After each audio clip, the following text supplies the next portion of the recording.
Oh, hey there. Hey Donny, what's up? Oh boy, I just woke up from the most amazing nap I have ever had.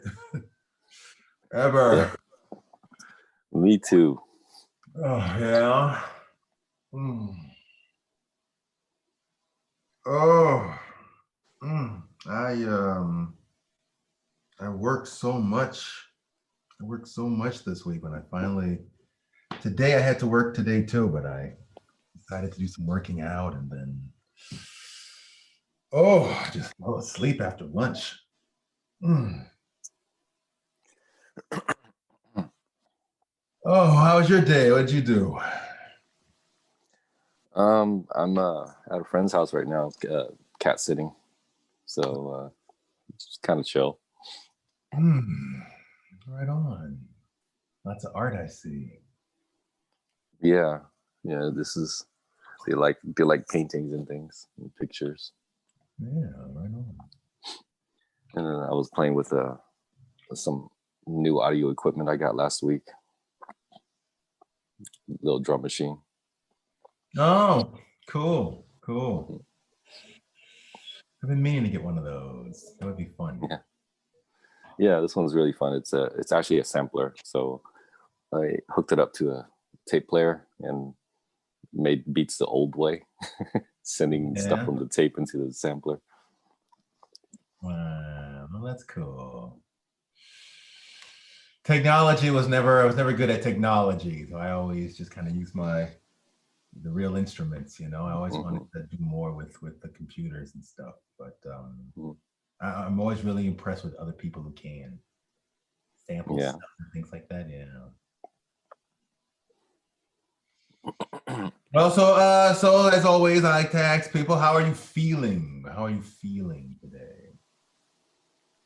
A little groggy right now. But for as for the rest of the day, it's been a really good day. I just feel relaxed. Relaxed, groggy, and relaxed. Right now, in particular, groggy because I just got up from a nap. But I mean, like before the nap, Hmm. it was very relaxed and free because no one's home here and there's nothing. There's there's nothing to worry about or to do. Okay, okay, and uh, that's great. The relaxed part is great, Hmm. and whatever you feel is welcome. So the groggy part is an important part of that too. If that's what you feel Hmm. right now, that's how you feel. I just want to honor the Hmm. whole thing, groggy and relaxed. If Yeah, that's how and you there's feel, a I feel too. also feel a little there's a physical feeling.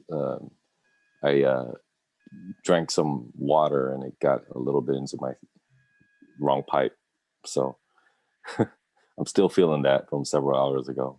A little pain in my throat. There you But go. All right. There we go. Groggy, relaxed, and a pain in your throat. Yeah. A lingering pain in your throat. that's right.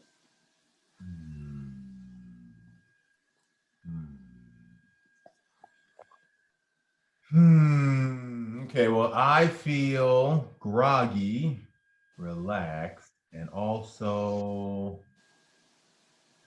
hmm, I feel filled up. I feel filled up like I'm just like someone poured water into me and we hit the limit. No more water can fill. Little trickles are coming down now. I am filled up to the top. Maybe what's the word for that? Maybe overwhelmed. Maybe I do feel a little overwhelmed. Hmm. That's honest. Yeah. Ugh. Okay. Well, whatever you feel, I honor it. Bring it into the room because it is going to be so important for what we are going to do today. Hmm. Because today in our class, well, I guess I should just say for anybody who is watching this video, so I should just say, these classes are recorded. So for this moment, I just want to say right now, if you would like to be recorded or not, you are free to use your camera or not use your camera. Tell me how you feel, any of that kind of stuff. I would like to say, though, since we're starting, I would like to put this up online because I would like to share this with other people who are struggling with their thoughts and feelings.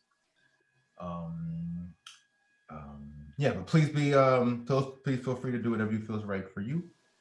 I always like to give first priority to whoever is actually here in the room. So we're always going to honor those intentions first. Okay. And so today, let me go ahead and share the screen.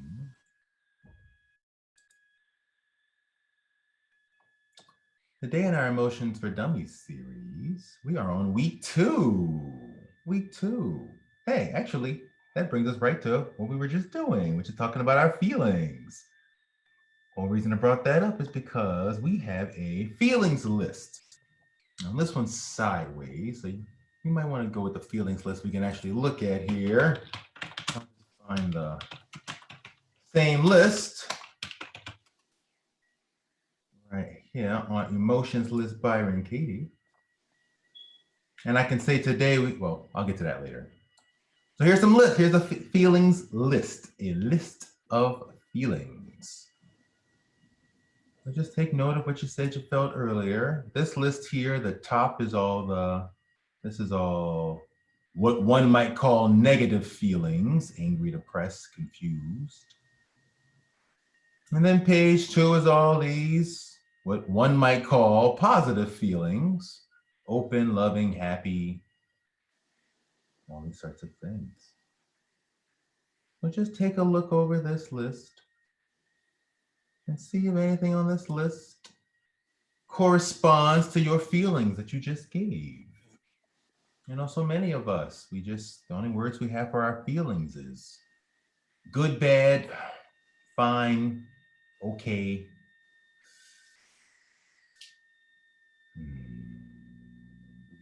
So just take a moment and just see any of these feelings resonate for you.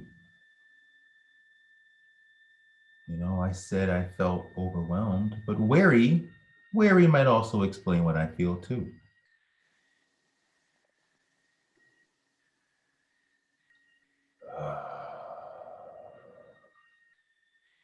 You know, I said I felt relaxed, and I could have said comfortable. Could have said comfortable. You know, maybe I don't feel clear.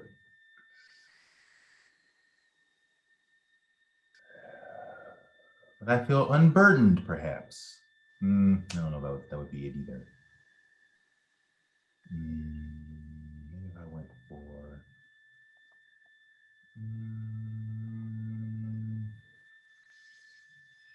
meditative. How about meditative? That's a good one. That's one I can always use for a moment like this. I feel meditative. Steady. Okay, so just take a look. Just keep looking over the list. Any feelings that correspond to you. Very few people in the world can just pop out 10, 20 adjectives that explain how they feel. And yet feelings are extensive. They are our whole emotional universe, from positive to negative, from love to hate, and everything in between. There are millions of words to describe your feelings. You know, I got all this going on with work. I do feel just a little bit bitter. I kind of wanted to go to the beach today, but I was also really tired and wanted to take a nap, and I didn't want to take a nap at the beach. so you know, I stayed home. You know, there was a little bitterness there. Crankiness. There's a little crankiness there. Yeah, I can honor that.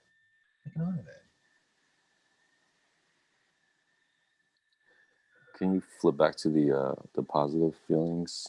And I'm wondering if there's something corresponding to a feeling of productive. Right. I did a bit of work this morning and I feel productive. productive. I feel accomplished. If there's something similar to that here.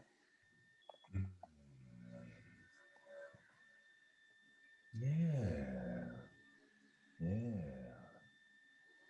And Great. yeah, at the same time as feeling free in the open category there, and relaxed. I also feel tired still. I guess the grogginess is becoming a sense of fatigue. Free and tired. Free and tired. Wonder how many people in the world have felt that way. Yeah, is there a category here for fatigue?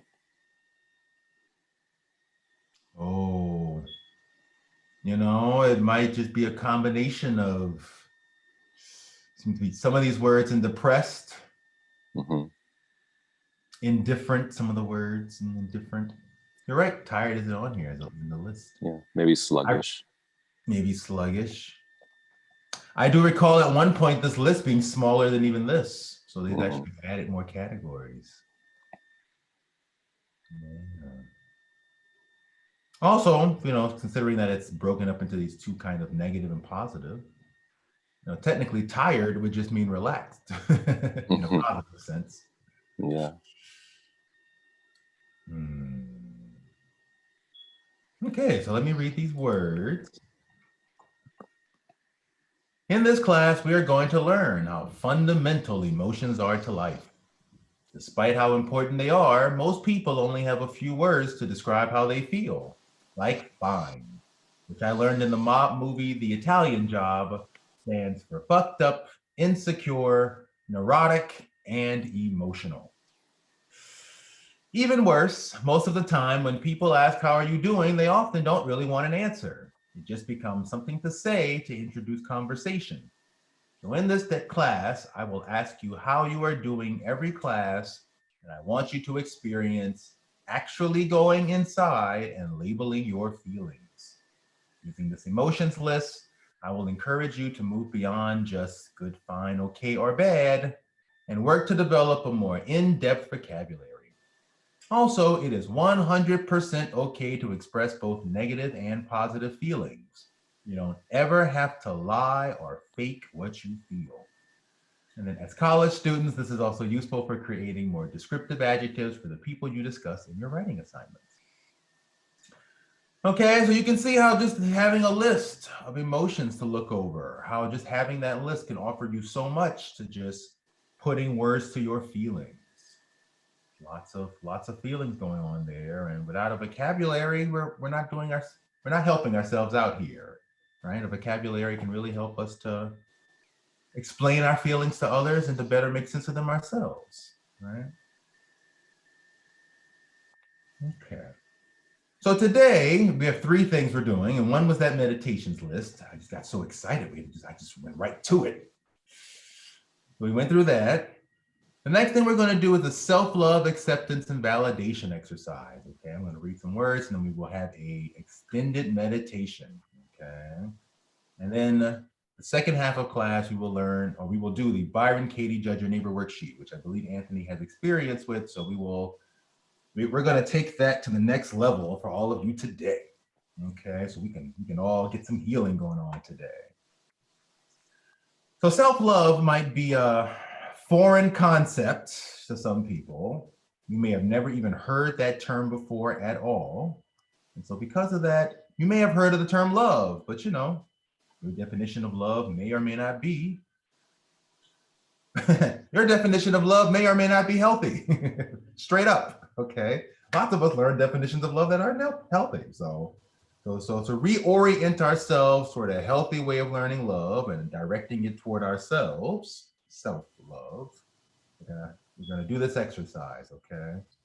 So as always, you are more than welcome to read along with me, or if you are tired in any way, you are welcome to close your eyes and let these words bypass the brain and go into the heart. Okay, that's where all this needs to go. Many of us struggle with loving ourselves. Luckily, however, according to modern physics, spiritual people, and hippies, love has been found to be the energy of the universe itself. With the origins of the Big Bang came the beginnings of consciousness and love. So, self love is about developing a deep consciousness and unconditional appreciation of your role in the universe. This is why meditation can be so healing. Also, if love is the essence of the universe, then no one can give love or receive love from someone else. Love is just what's left when we are not attached to the judgments of our negative thoughts and feelings. Those 5 frustrations, which are assumptions and expectations, attempts to manipulate and control, beliefs. When we do not feel love, it is not because it isn't there. It is because we are actively thinking and believing things that block us from experiencing our true inner nature.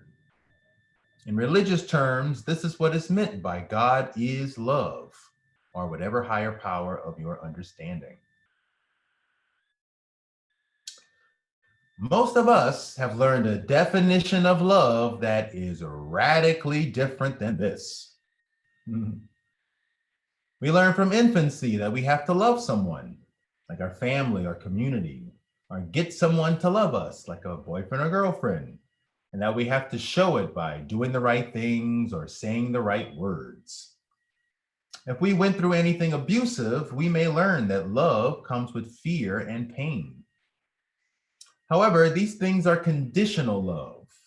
They are more about acting, manipulating, control, denial to get someone's approval, which, unlike real love, can lead to self-abandonment, superficial relationships, and repressed feelings.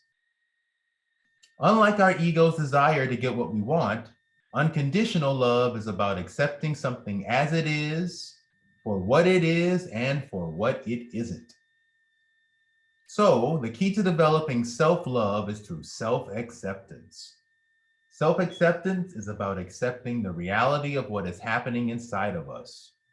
It is about moving away from our ego judgments and positive, negative feelings about right, wrong, good, bad, success, failure, and embracing a larger acceptance of who we actually are, not who we or others think we should be.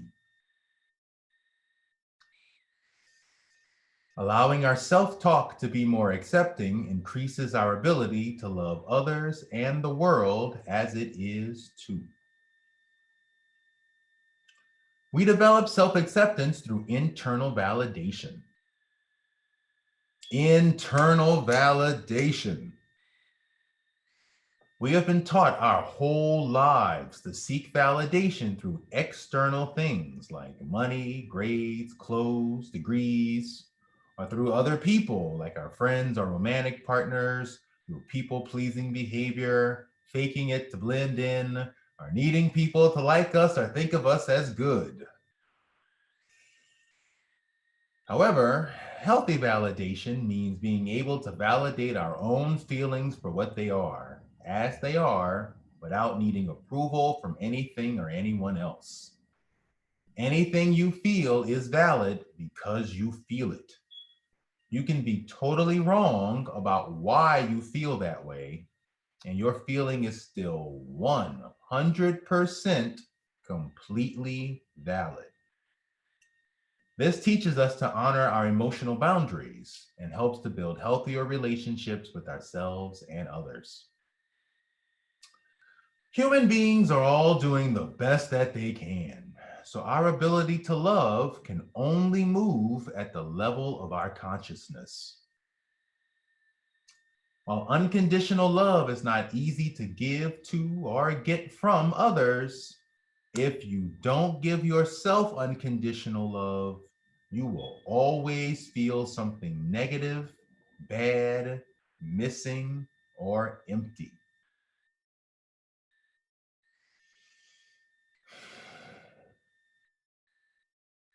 This exercise will offer you an opportunity to work on your self-love, acceptance, and validation by feeling through the positive, negative range of your emotions and offering some statements to help you learn to say loving, validating things to yourself.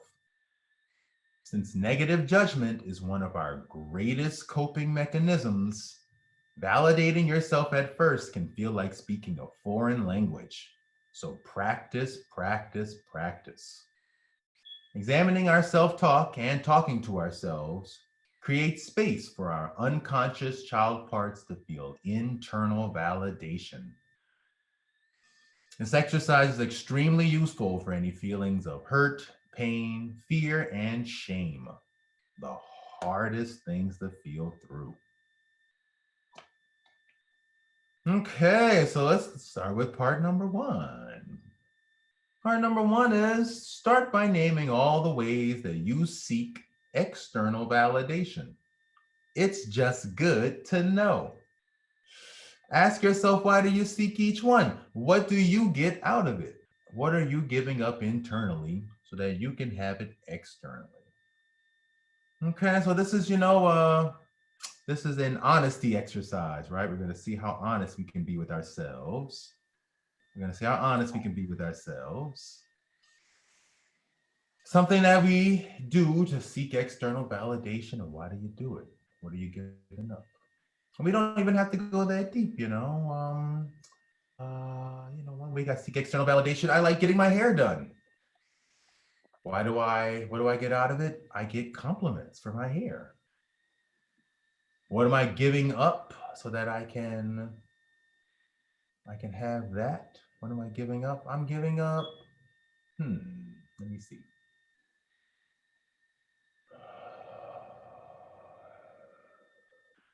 Well, first of all, I guess I'm getting their approval becomes more important than my hair, really. Or their approval becomes more important than me liking my hair once I want their compliments.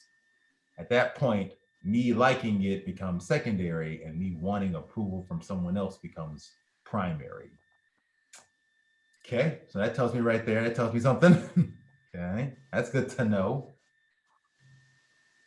Yeah, let's try another one. I seek external validation. And I try to stay in shape. I worked out today. I keep pressuring myself to work out. I'm constantly busy, but I'm still pressuring myself to work out. Okay, why am I doing that? Well, because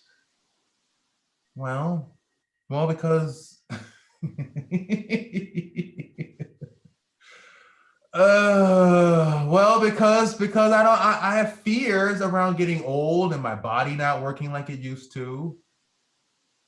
I used to be a very buff person back in the day, and I think adjusting to my body getting older and not as flexible, not as young. Those are hard. That's hard. That's hard to sink into. That's hard to let go. Not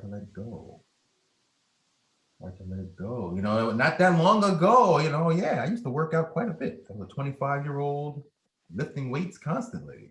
And now I'm a almost 39-year-old, and I haven't lifted a weight in quite some time. What do I get out of it? What am I giving up internally so I can have it externally?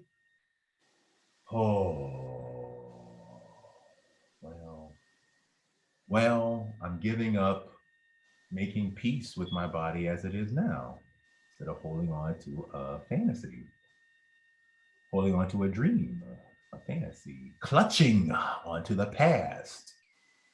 I'm giving up my ability to really embrace the present.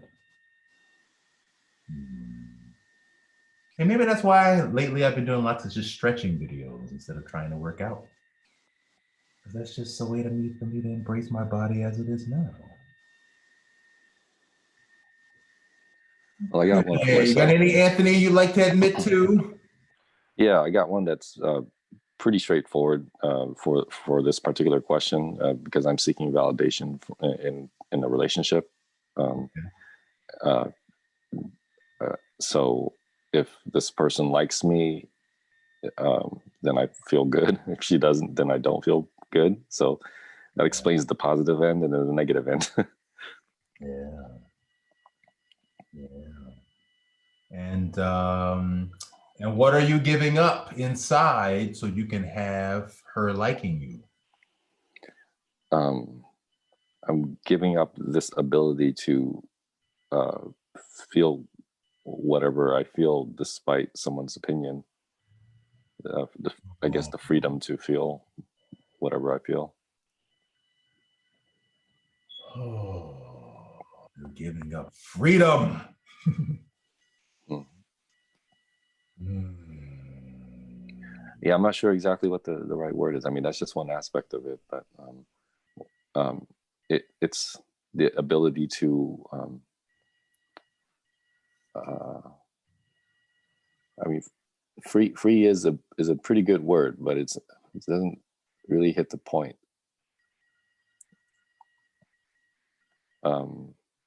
Autonomy or something. I'm not sure, because I mean the feelings that I get when I don't think about other people, they also feel kind of like external feelings. I mean, I don't know if I am directly in control of them. They just kind of arise. Or we're touching on something that might be the tip of a whole iceberg of feelings. For you, whole iceberg of stuff going on there.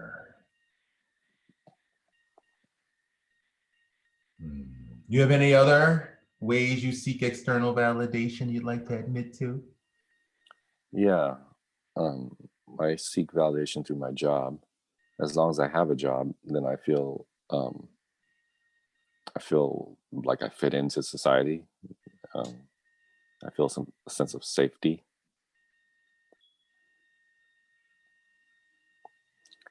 And what am I giving up? Yeah, what are you giving up internally? I guess similar to the first one, a sense of self-sufficiency without a condition on the external world. Yeah. For me, I would have said safety, and me making myself feel safe instead of expecting it to come from my job or my position. I give that up all the time. I give that up all the time because I have a job, good job. Mm-hmm. Mm. Yeah, like a respectable job, because I would rather do a not so respectable job. I'd rather do something else that maybe is not that people would look down on. I mean, and still, but it would give me the opportunity to again do what I want. Yeah. You'd rather listen to your heart, right? Oh. So just notice what that made you feel. Just notice it's all about your feelings, So just notice what doing that digging made you feel there. You touched into self-love there. So just notice what answers came up for you and how did that make you feel? I feel a sense of grieving, I guess, as I think about what I'm giving up. A sense of mourning.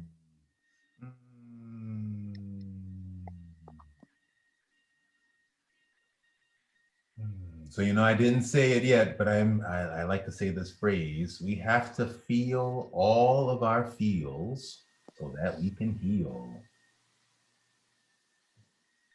So mourning, that's a great feeling. That's a great feeling. Morning has two meanings too. Ain't that something? Good morning.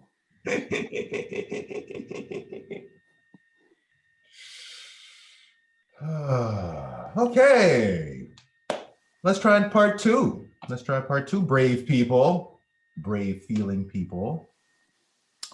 So you might have noticed by now, digging into your feelings, maybe you did, maybe you didn't, that our judgments and our feelings are very strongly correlated. If we use the exercise we did last week, our how to tell the truth exercise, we can line up both of our feelings and judgments from positive to negative or love to hate. We can arrange this in steps that gradually move from one to the other or expand the number of categories. And so you notice I got truth here, and it goes from love to anger, positive to negative in different steps, or negative to positive in different steps, down to up. Then there's love, and then that goes all the way from love to hate, or hate to love, with indifferent, don't care in the middle. And then I took that and expanded it into acceptance, which goes all the way from hate, can't accept, don't understand, don't know, no thought, no opinion, recognize, no, understand, acknowledge, accept, and love. Okay. So note, in the middle of both, there is a neutral feeling. We often move from positive to negative quickly. So it's important to know what neutral or no thought would feel like. You can also use neutral to examine the 5 frustrations of life: our assumptions and expectations, preferences, requirements, beliefs and attachments, judgments and comparisons, and attempts to manipulate and control. Okay, so now the rest of this is a meditation. So for the next half hour, we're about to have a nice extended meditation, okay? So take a moment and notice your breath. Notice your breath. Notice if it changes when you bring your consciousness to it. Notice if it's in the chest or in the belly.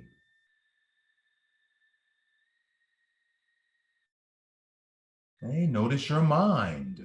Notice your mind. We spend most of the time in our mind. Things might be moving or shifting, or stuck, frozen. Big feelings are small, positive or negative, happy or sad. Just notice. Just notice. Okay, now step 1 is we're going to name and feel through something that we have no opinion about, because we need to test neutral out first. Okay, so take a moment and actually think of something that you don't like, something that really bugs you, something that might rile you up a little bit, like a 5 out of 10 on the rile you up scale. You know, somebody somebody's dog poops on the ground and they don't pick it up, you just watch them do it. Somebody not wearing a mask or something. Okay, take that moment, see an image, see that image in your mind, and then I want you to focus on something in that image that you do not care about at all. Okay, the person's walking with the dog, they're pooping on the ground, they're looking at the poop, they're walking away. The tree behind this person, I have no thought about that tree.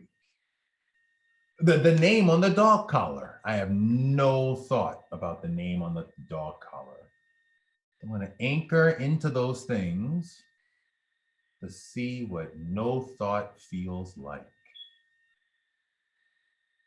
Okay. Okay, somebody's walking down the street, they're walking right past me, they're not wearing a mask at all, they're coughing, and blade of grass in the sidewalk. Blade of grass in the sidewalk. I'm just going to anchor into the blade of grass there. Blade of grass going on, whatever happens with this person. So we can know what no thought feels like. No opinion.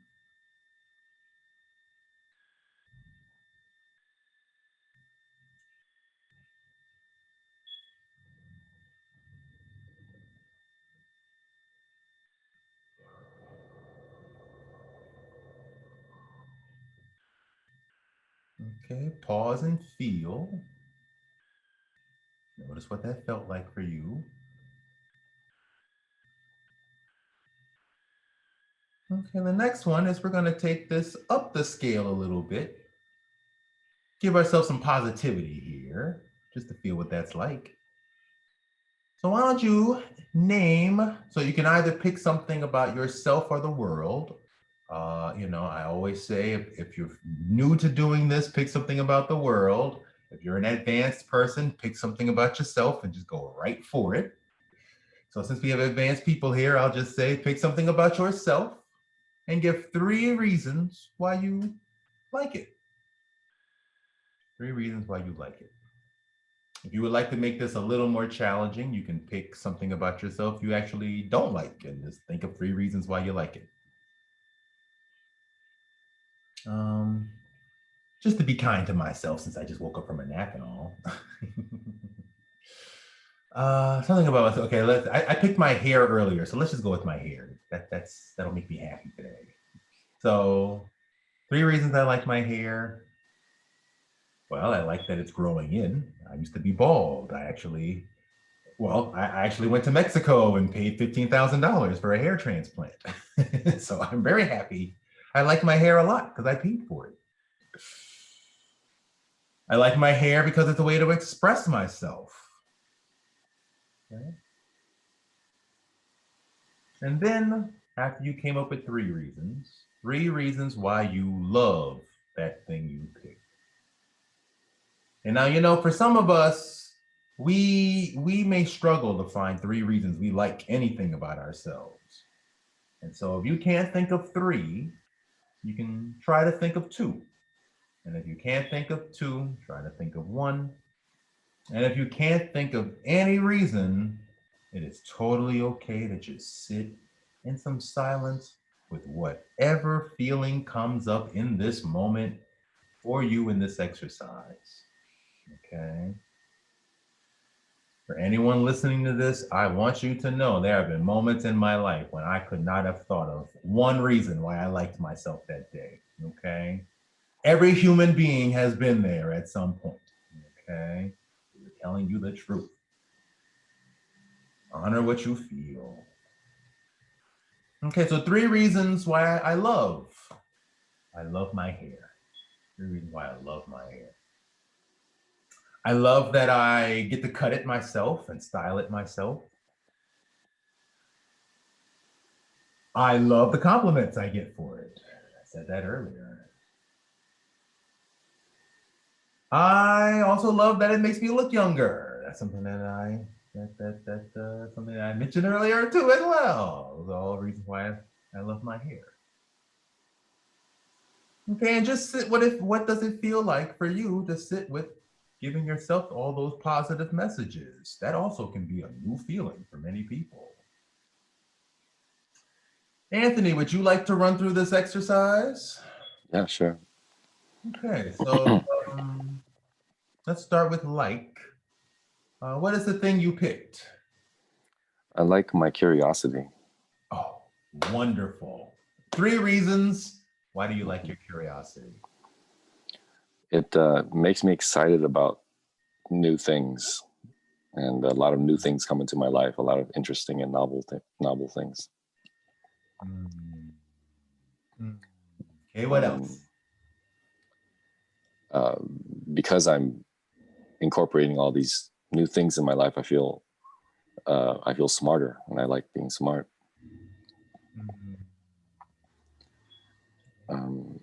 It gives me a sense of openness.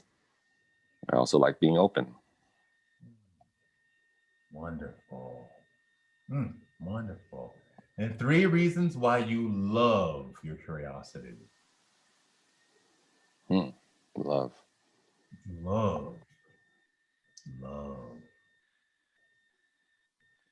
I think I've kind of used them up already in the like phase, but I guess the most important thing, or the most loving. That means we got to keep digging. That just means we can keep digging. So just breathe into it. Love. 3 reasons why you love your curiosity. It makes me feel alive, to want to soak in the world like that. Oh, great answer. It's something that I can lean on if I'm faced with other emotions I don't like. I can become curious about what's going on within me, or within the other person. Yes. Yeah. Okay. Yeah. Great. It's a great tool, and it's something Mm. you can lean on. Oh, wonderful. Wonderful. Wonderful. Wonderful. Okay, so you see how this works. So the real challenge of this exercise is to pick something you hate and take it from the bottom of this scale all the way to the top. Mm. So needless to say, what we just did for number 2 is super important because, I'm a big fan of positive psychology here. So, uh, coming up with all kinds of ways to feel good about yourself and thinking about the reasons why you like yourself is a super useful skill because many of us, myself included, can get stuck in the negative real easily. Okay. Needless to say, the next level to dealing with this would be to directly go into all the negative feelings you have, or the feelings you call negative, the hard stuff, and work through them. Give them the validation that they're looking for. Okay. I have a question about um, what's appropriate for the thing that you pick. Like I pick something that is kind of a trait, like a personality or character trait. You pick something that is, I guess, a physical manifestation of yourself. Yeah. Um, uh, is it appropriate to pick possessions? Like if you like your car or your house? This exercise works for every single person, place, thing, feeling, thought, every thought there is, every attachment there is. I have done it at this point with every single thing, concept, every single one. We can actually do one of those to really, we can learn, we can do that today. Yes. Yes. The goal is to work all of it from hate up to love. Mm. All of it. So let's give it a shot. Think of something you hate. You're free to pick the world, but if you like a more advanced lesson, pick yourself. We'll do this exercise together. So, is there anything you had in mind that you were really hating you wanted to work through? Yeah, I have something that might sound a little complicated, or as we work through it, it might be. But I hate my intolerance. Yes. Yes. Yes. Yes, yes, yes, yes, yes. Yes. Absolutely. Okay, deep breaths. Deep breaths. Deep breaths. Yes. Your intolerance. 3 reasons why do you hate your intolerance? It gets me in trouble with people. If somebody has expresses themselves in a way I don't like and I'm intolerant of it, then I might say something mean or I might think something mean and I just start to feel bad. Yep, that's right. Yeah. I get real rude. I judge them real harshly. Yeah. I hate how angry it makes me feel. I hate how they won't change. Yeah. And I hate the victimization that I feel. Yes. Yes. Oh. The fear it puts me in. Oh, yes. Oh. And next is can't accept. What is it about your intolerance that you can't accept? I can't accept that I'm not perfectly loving.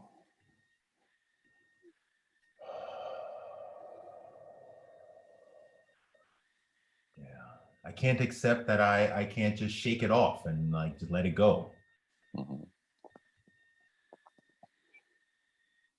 I can't accept that they won't see it my way if I explain it in a rational way.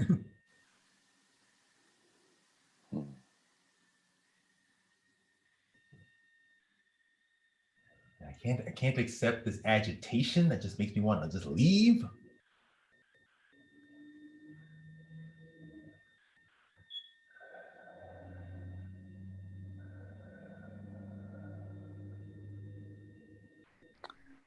I can't accept that I'm so vulnerable.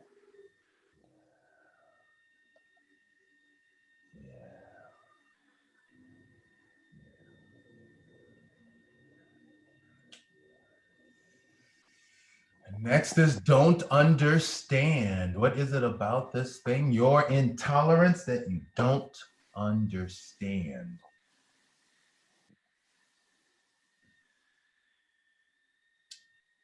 I don't understand how to make peace with this.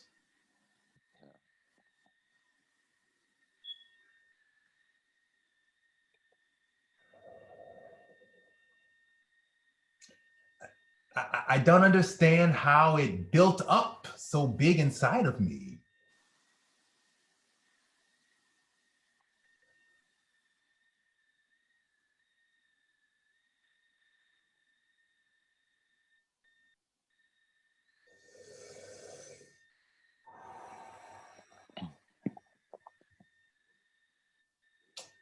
I don't understand how to love myself through this anger I'm feeling. I don't understand how to love through my intolerance.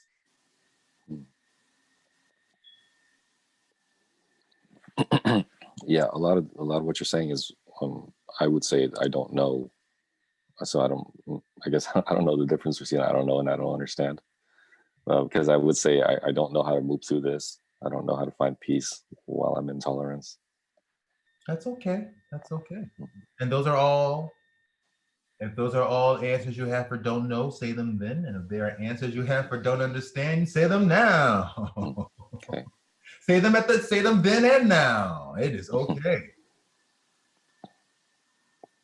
This is in no way a word bank. So if you run out of a word, you can use the same word for every single one of these categories if you want to. It's your feelings. It's your feelings. It's your feelings. You know, I don't understand how much fear I may be feeling underneath it all.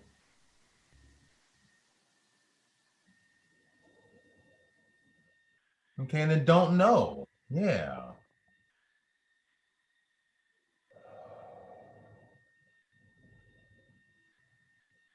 Yeah. As I said previously, I don't know what to do when I'm struck with this feeling of intolerance. Don't know what to do. Don't know what to do. Yeah, I don't know if I'll ever be someone who can let it go.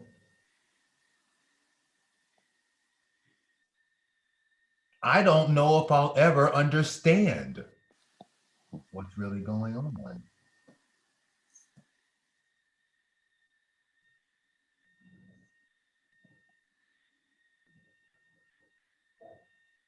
Okay, so now take a moment. Let's try neutral again. Maybe think of a moment where you were feeling some major level 10 intolerance. You know, someone told you, it's a flat earth, really. You know, what are you getting those vaccines for? It's a flat earth, and God, the second coming is coming. But it says so in the Bible. You know, someone says all this to you, you feel your blood boiling. You're ready to argue. Okay. Picture in the background. The shine on a spoon, the shine on a teacup. Piece of food in between someone's teeth, a mole, something on the ground, pick something in that scene you have no opinion about.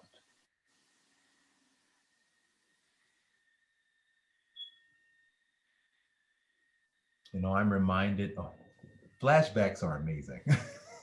I'm reminded of college, my third year of college. Someone in my course found out I was an atheist at the time, and she was a born again Christian who was actually had a picture of her shaking hands with George W. Bush. And then one day I went to the symphony and I was late getting there and she was standing outside. And so, I thought I'd just say hi and keep it moving. But she was super happy to see me because she said she had an extra ticket. And at first, I was going to just take the ticket and say thank you and keep it moving. But then I thought that was rude. So I said I would sit with her. Well, I had to because the ticket was next to her anyway. So we sit down together and, I tried to make small talk. And in about 2 minutes, she brought up her religious beliefs and then began to ask me what my religious beliefs were. And then to explain to me how I was going to hell and I needed to pray and all this. And then, the music came on. We listened to the show. The seats were fantastic. They were front row orchestra. I mean, fantastic seats. Great show. I believe Mozart's The Magic Flute played even. I can remember the concert. And then as soon as the intermission came on, she went right back into going on about my religious beliefs and telling me I need to convert to Christianity and I need to join her church and all this sort of thing. And so I'm anchoring into that moment and I'm just seeing the fuzz on the seats. I remember how mad I was. How mad I was about that moment. I was trying my best to avoid that conversation. The fuzz on the seats. The fuzz on the seats. That fuzz stayed the same before and after that conversation. I'm just going to anchor into that fuzz. Fuzz heard the whole thing. Didn't change at all. God put that fuzz there to save me through this moment.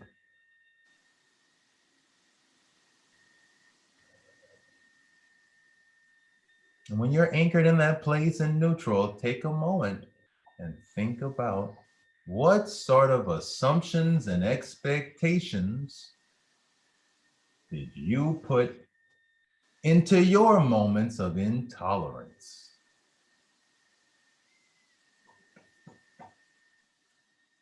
What sort of assumptions and expectations? I definitely expect me to not be able to handle it.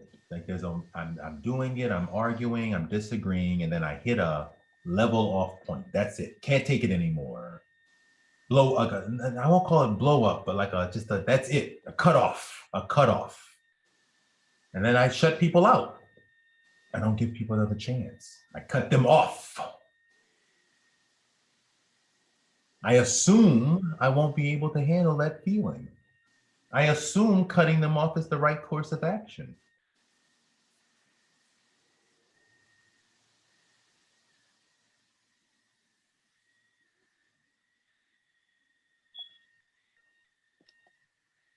You think of any, Anthony, let me know.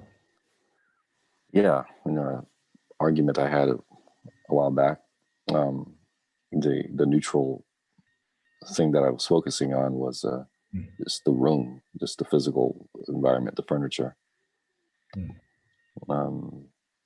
And by anchoring there, I had some space to look at what was going on in the argument, what I was trying to do. I was trying to get the other person to allow me to express myself.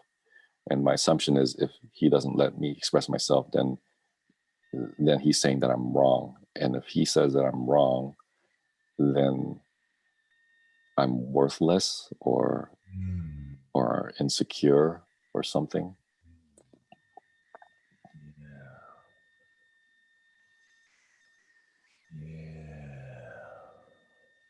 Yeah, thank you.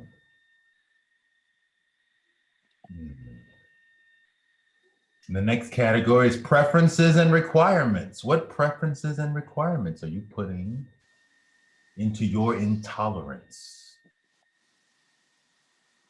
And these can all be repeats. You can repeat answers at any time. It's about getting in touch with your feelings. Yeah, I prefer pleasant conversation. Yeah. I would prefer someone who can listen to me. Yeah. That's what they would have preferred too.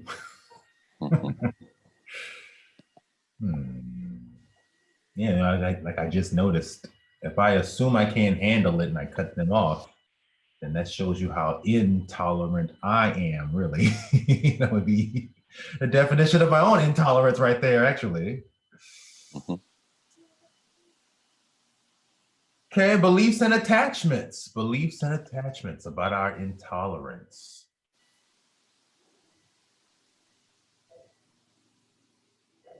I believe others should communicate like me. Oh, communicate like me. Or that if not like me, I should be able to understand it and validate it. It shouldn't make me Mhm. frustrated or challenge me. Right, right. Yeah, Oh, it's in a way, I believe I should communicate like an ideal that I can't live up to. yeah, that's what I'm feeling. Yeah. Intolerant. Judgment and comparisons. Judgments and comparisons.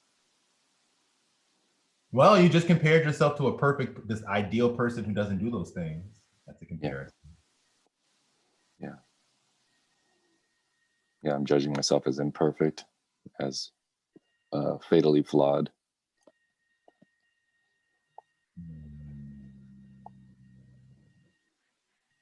You know what's coming up for me is I'm I'm judging them as intolerant, but I'm not making any space for my own intolerance.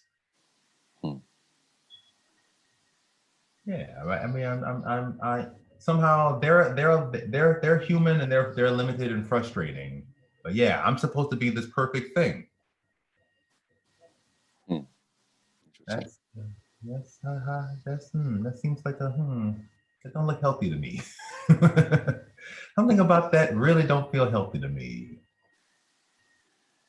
Yeah, there's a bit of inconsistency, judging one person and not the other. Well, it's definitely inconsistent. It's like two total different standards. Hmm.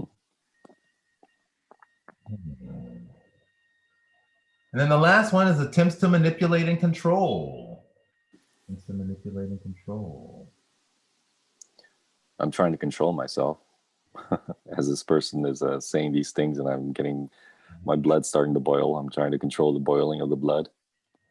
I'm trying to control me. Yes. With intolerance. With intolerance. Hmm. Hmm. Like I am sort of manipulating me. Like I expect me to somehow,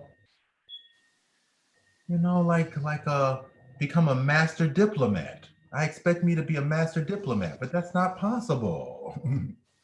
Yeah.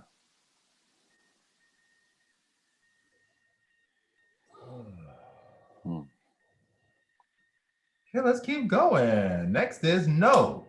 What is it about this situation now, about our intolerance, that can we recognize or know?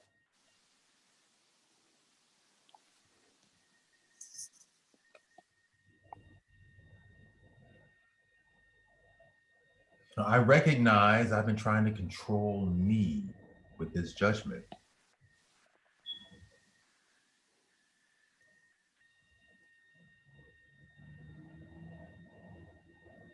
I recognize the shared humanity in feeling this, and the other person's feelings and my feelings.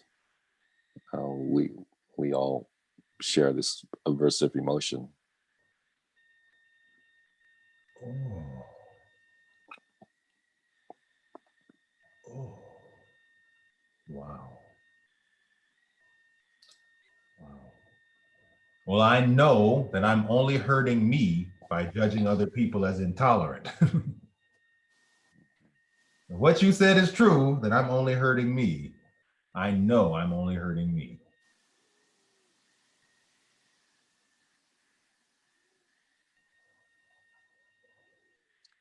Yeah, I know that it's my expectations that hurt me.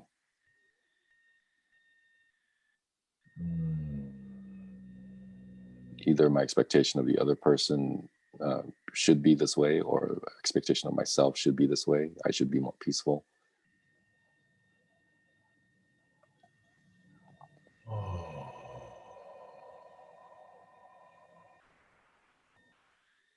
Yeah. Yeah. My expectations hurt me. Yeah. Next is understand and acknowledge. What is it about the situation you can understand or acknowledge?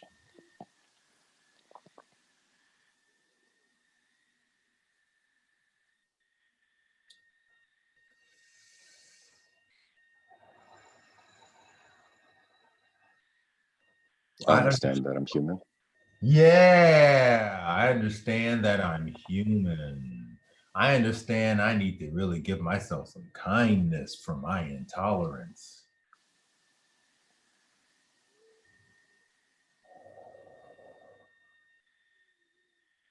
I acknowledge I was doing the best that I could with these feelings.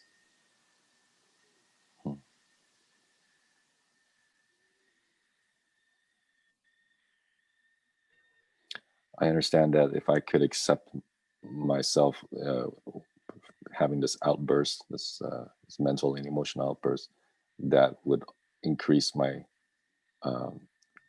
probability of accepting others, which is what I wanted in the first place.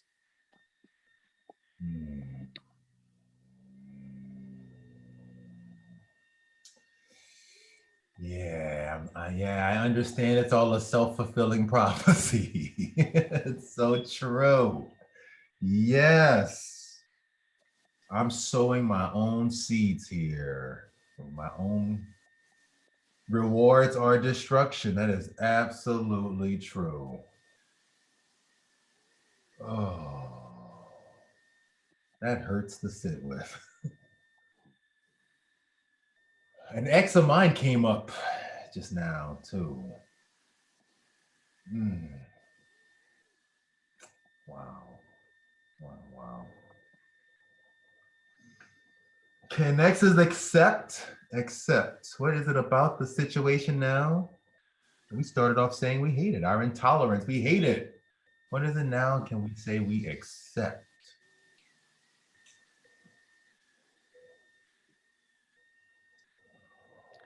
Yeah, again, I accept my humanity and the kind of responses that humans make when they're stressed.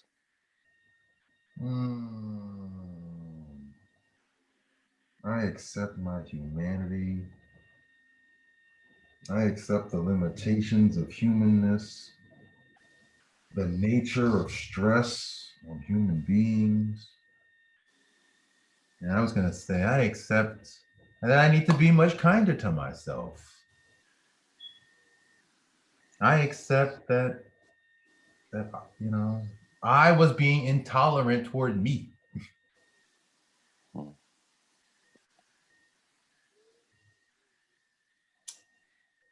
And finally, love. Finally, love. What is it about this thing we started off by saying we hated? What is it about intolerance? We can say we embrace and love.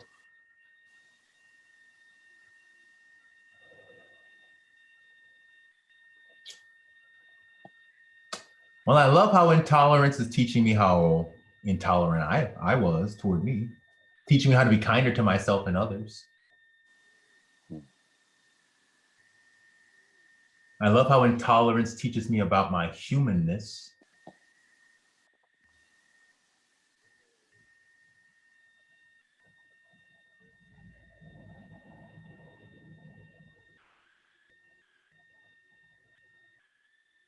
I love how it riles me up so much I can't avoid it.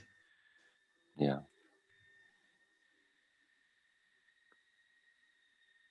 Yeah, I love how it makes what's deep inside obvious. Yeah, makes what, I love the way you word things. It makes what's deep inside obvious.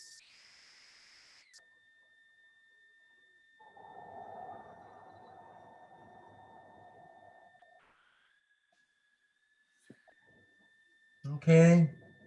So just take that in for a moment. See how you feel. We just went through your whole emotional universe. Hate to love. That's not easy. And so it's important to give ourselves some validation for what we feel. So say these things to yourself out loud or in your mind. You're welcome to come up with your own phrases as well, but just try these on for size to see how they make you feel inside. I love myself even when I am intolerant as all get out. Love is always here, whether I am tolerant or intolerant. I accept that I am only tolerant sometimes. I accept that I can be intolerant sometimes. I have every right to feel the way I feel about intolerance. Anyone who went through what I went through would feel that way. I can't accept this feeling of intolerance. And I don't need to right now. I can give it time and space and rest.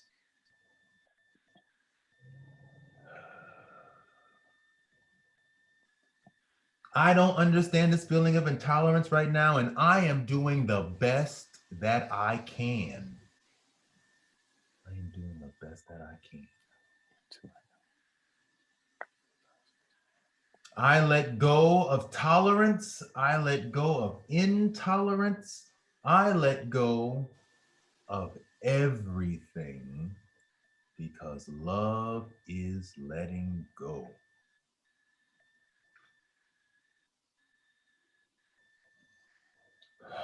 Okay. Okay, Anthony. So that is the self-love, acceptance, and validation exercise. Taking a feeling and working it all the way through your whole emotional universe, giving yourself some statements some validation statements so you can feel and validate what you totally really feel. You got any thoughts or questions or anything? Yeah, I'm just enjoying this second affirmation. Love is always here, even when even when I'm feeling intolerant about my intolerance. Yeah. It's so true. It's hard to see it when you're feeling it. Sure is. Which is why I'm feeling it right now. I feel it breaking away. I feel love opening up right here. You know, that woman gave me a ticket to a show, and all she wanted to do was convince me she was right. That's all she wanted. I could have, just said she was right, and God's important, and her church matters, and sure, I'll go. And I could have just told her what she wanted to hear because I took the ticket anyway. Tried to get a free lunch, but the lunch had a cost. I could have just paid the cost for the lunch. Okay, it would have been a nicer time with her anyway. Love is letting go.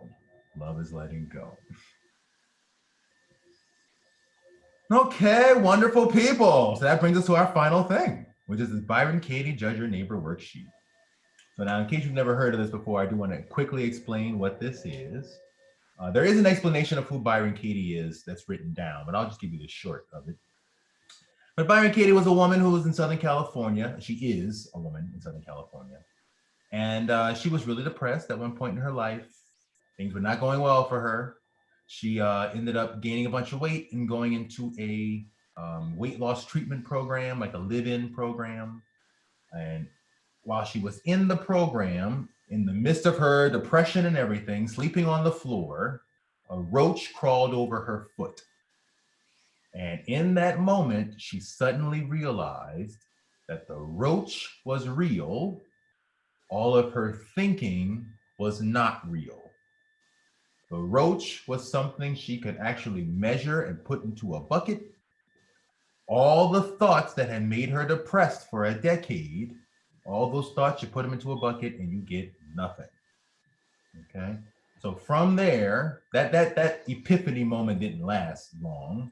But from there, she began developing a way to take everything she said and then turn it around and question it, which is what she calls inquiry. And what she likes to say is, in particular, she had a hard time judging herself. She found out that she was always crystal clear when she judged you. And most of us feel that way. We think we're pretty good at judging other people, right? So that's why she created this Judge Your Neighbor worksheet.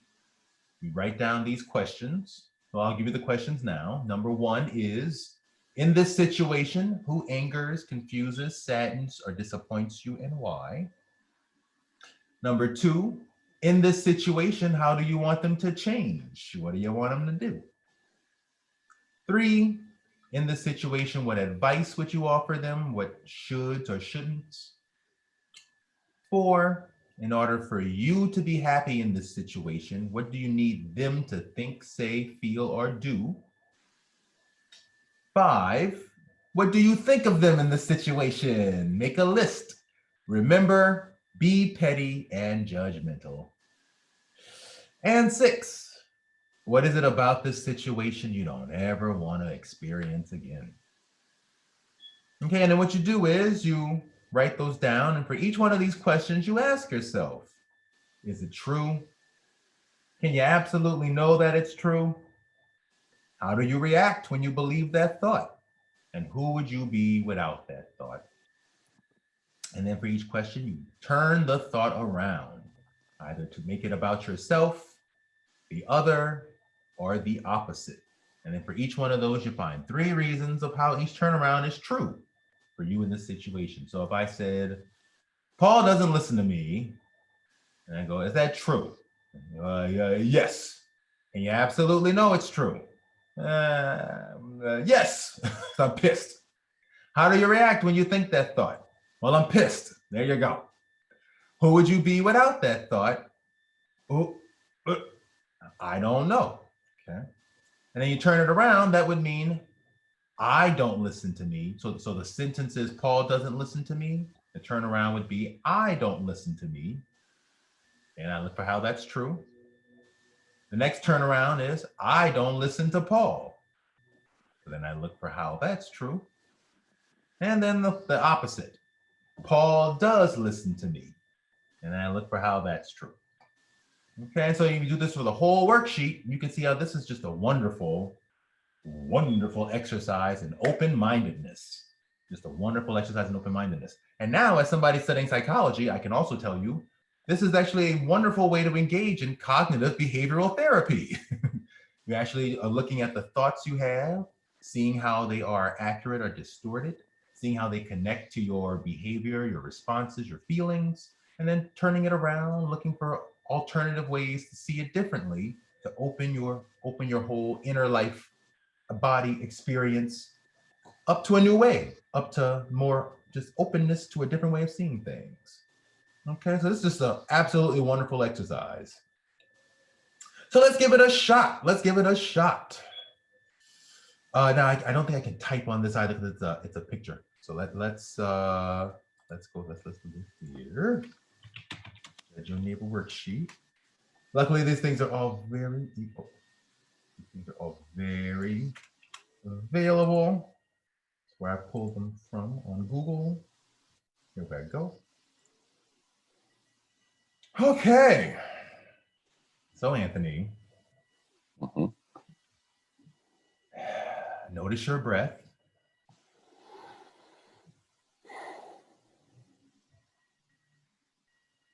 Notice how it changes. You bring consciousness to it. Shallow or deep. Notice your mind. Things moving or not moving, big or small, light or heavy. Is there anything going on, anything at all about yourself or the world that angers, confuses, hurts, saddens, disappoints, tires you out, stresses you, anything? Let your body activate it up, and when you have an answer, give it to me. Yeah. I am scared of a friend. Let's call her G, because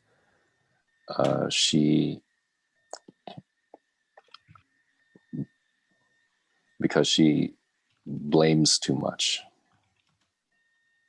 Did you say she blames too much? Yes. She blames too much. Wonderful. So let's stay anchored there. We're going to stay anchored there. Now, for anybody looking at this, your situation, you might not have a friend G. Your friend might be P or Q. Okay. So, the point is blame. Who hasn't been through blame?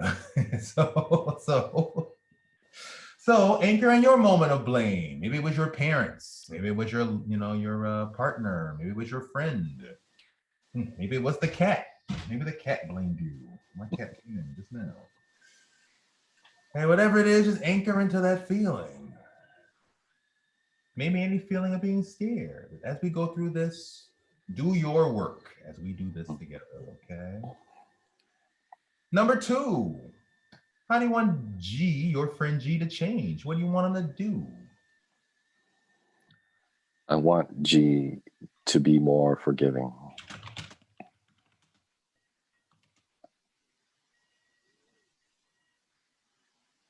And these answers can be long or short, so there's no answer to that at all. So some people write these, and you might have a whole novella, and some people it's one sentence. Okay, so just honor what you feel. Is there anything else?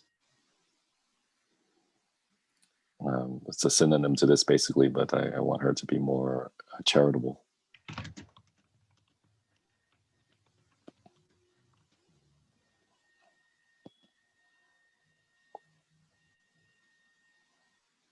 Patient.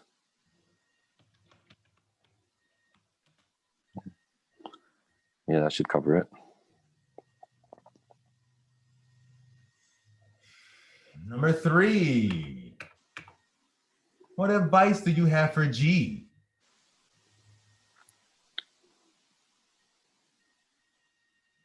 She should see the other person's perspective.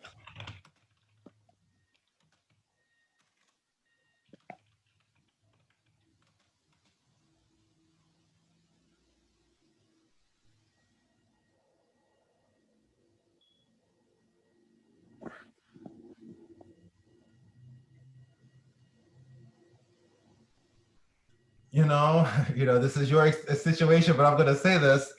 She should only see I'm trying to help. Mm-hmm.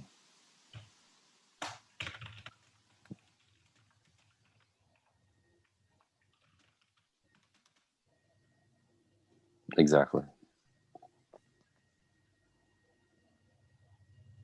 She shouldn't judge me so harshly. Yeah.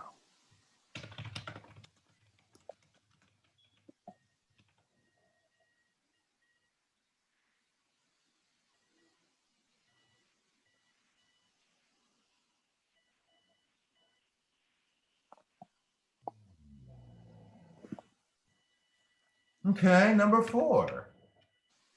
For you to be happy. And that really means for you to be happy. If you had a magic wand and could poof, poof, poof, make it your world, for you to be happy, what do you need her to think, say, feel, or do?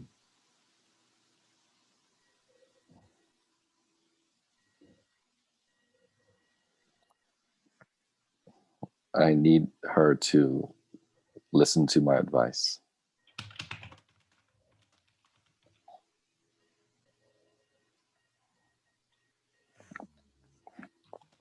Trust me. Mm-hmm.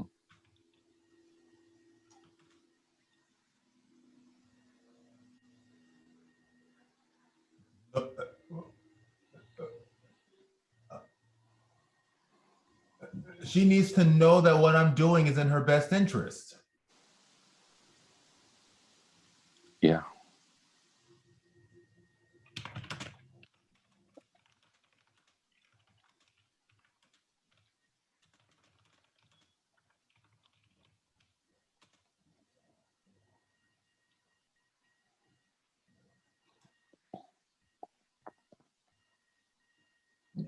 you know, we can support, so value what I said and see it as support. Mm-hmm.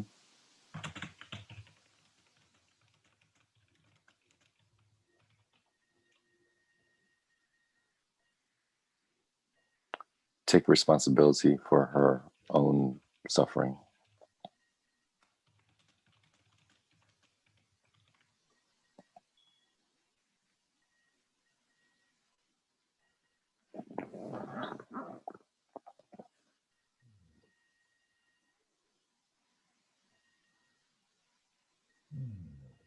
Okay. Number 5. What do you think of my friend G? Remember, be petty and judgmental.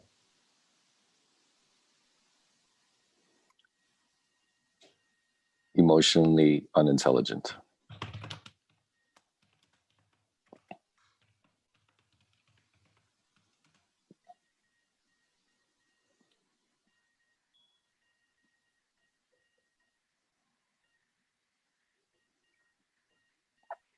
Judgy? Mm-hmm. Judgmental?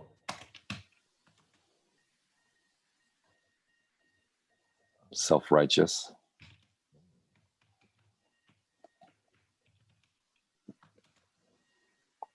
That's good. Any other words here? People who blame too much. Let's see.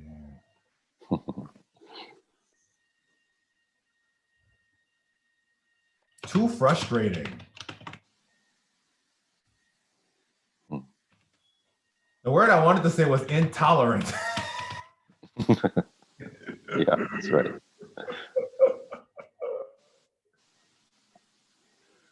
Oh, and then what is it about this situation you don't ever want to experience again?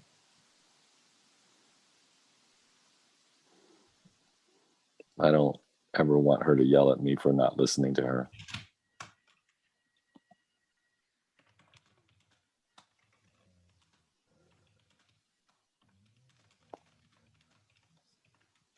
This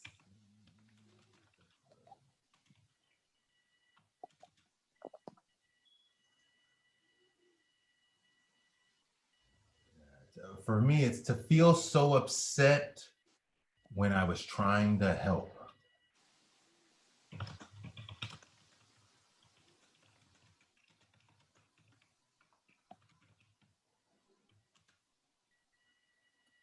Okay, that's good stuff.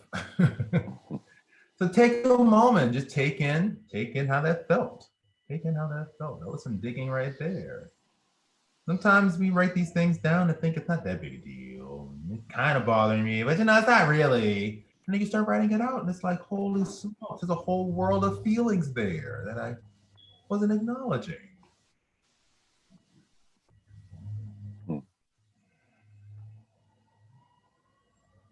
Okay, let's go up to number 1. I am scared with my friend G because she blames too much. Take it down here. Is it true? Now, everyone, go to your situation with your friend and whatever they did to you. There we go. I'm scared with my friend G because she blames too much. Is it true?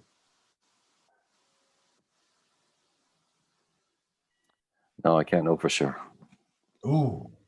So, okay, so there's some helpful things is we might find all sorts of things that come up for us. Like we might want to say, yes, and this happened because 10 years ago, and then this happened, and the loan didn't go through, and blah, blah, blah, and the house, we lost the house, and da, da, da, da. You might find a story. You might find a no, and you might find all sorts of things. The ideal thing here, because a lot of that can pull us back into our ego, the idea is to crystallize on a yes or a no. Crystallize on one or the other. One of those crystallize for you? Honor your feelings.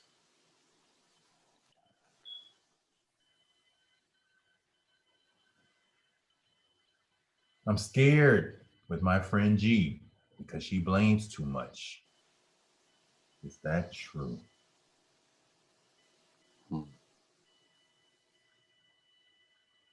I'll say yes. Yeah. I mean, why else would we be doing? Why would we be doing all this if it was a no, huh? We don't need the spiritual bypass. We don't need to bypass our real feelings here. Yeah. Now the next one is, can you absolutely know that it's true? And you don't have to say no. Really scan your body, scan your feelings. Can you absolutely know it's true that you're scared with your friend because she blames too much?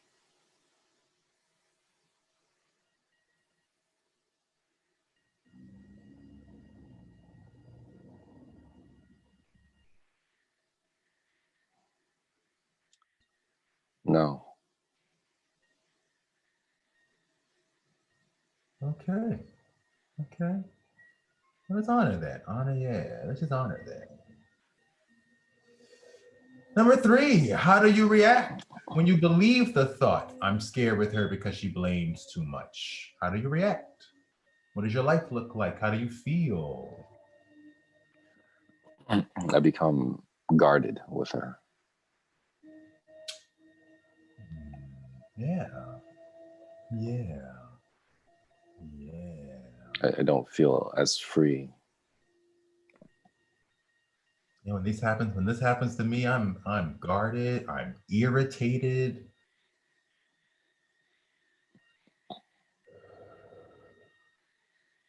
Okay, and then 4, who would you be without that thought? That I'm scared with my friend because she blames too much. Who would you be without that thought? I would be vulnerable. Ooh. Oh, wow. So, at any time, you honor whatever answer you feel. For number 4, often we're so attached to thoughts to ask who you'd be without it. Your answer might be, I don't know. And that's an okay answer to give. Your answer, however, was, ooh, vulnerable. Who would I be if I didn't have this thought? I'd be vulnerable. Vulnerable with a friend.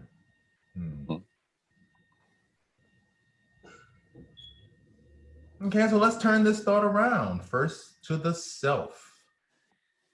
Now, when you make things about yourself, I'll just tell you, you don't have to just say me. You could also say my thinking or my ego. You could even say my inner child. You could even say my love if you wanted to. Okay, so you can try all those if you want. I am scared with me because I blame too much. I'm scared with me because I blame too much. I blame me too much. What truth is in that statement? Yeah, I blame me. I blame her. I blame people who blame. Now, that's good. That's good. I would offer that question. I blame me is to focus on you. So we'll get to the other people, but we want to give you some peace of mind here, right? We don't know if other people ever get there. Byron Katie has a phrase. There are 3 kinds of business: my business, your business, and God's business. And if you walk into anyone else's business, you will feel stress. So the first one here is to look at you. I mean, that's what this is all gonna lead to. I'm scared with me because I blame me too much. How? How do you blame you too much?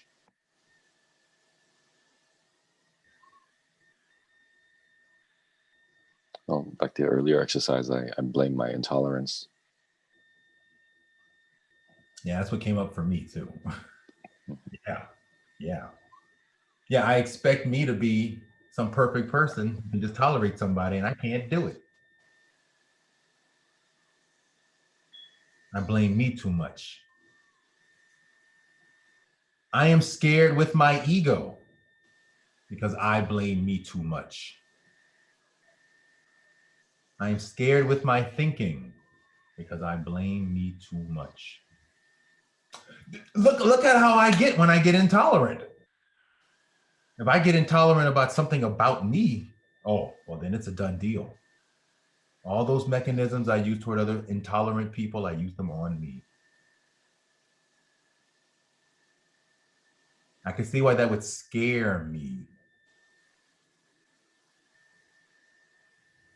Hmm.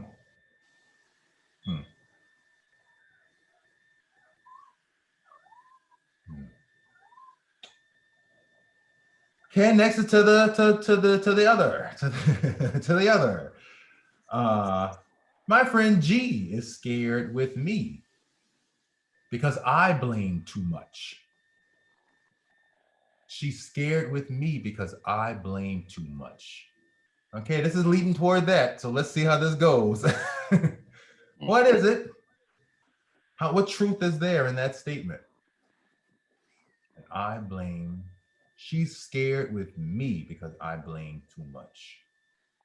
Well, yeah, she did yell at me for not listening to her. So in the sense that she felt my blame.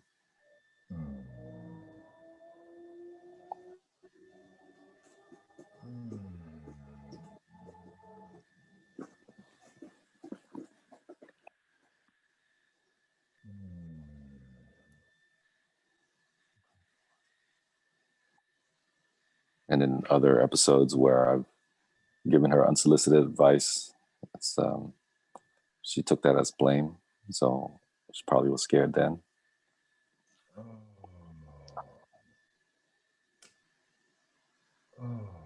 yeah. Wow. Yeah, what a good friend we are, huh? Yeah, our intolerance doesn't necessarily bother us when we're launching it at other people, but to suddenly take in the other side of it doesn't feel very good.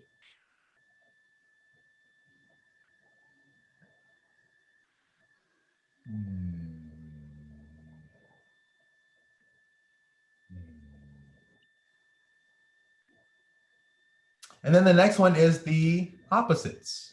Opposites. So let's see. What's an opposite of scared?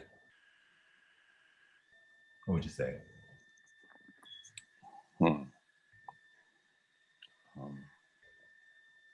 I welcome. Yeah, I like that. I welcome my friend G because she blames too much. Ooh, ooh, ooh. Okay, any truth in that one? Let's breathe into that one. I welcome it because she blames too much. I welcome my friend G because she blames too much, because it gives me the opportunity to accept her more. You know? Yeah. So she's honest about her feelings and judgments.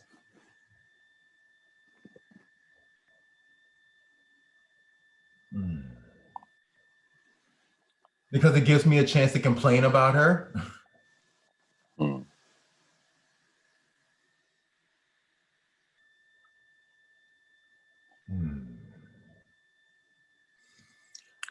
Okay, number 2. Here we go. On the train.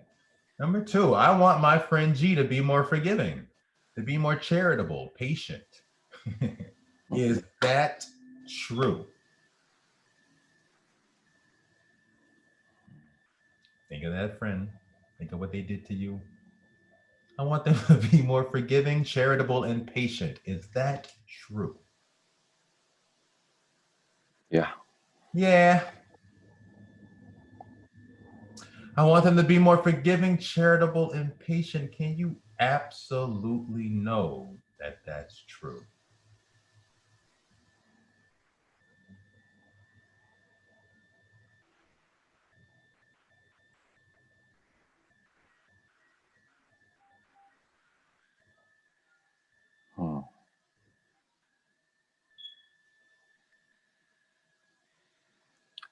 I don't know.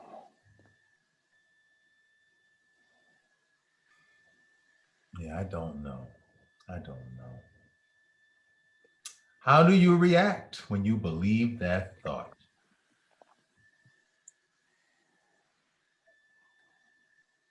I'm frustrated, they're not doing it. Yeah. Underneath that, what I feel is something like confused and sad. Like I'm disappointed.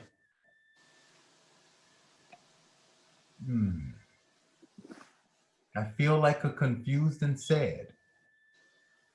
Like I'm pleading with this person to be better. And who would you be without that thought? Without this thought? I would be sort of indifferent about it. Indifferent about it. Meaning it wouldn't bother you so much. Yeah. It would just be a neutral occurrence. This person is blaming someone else.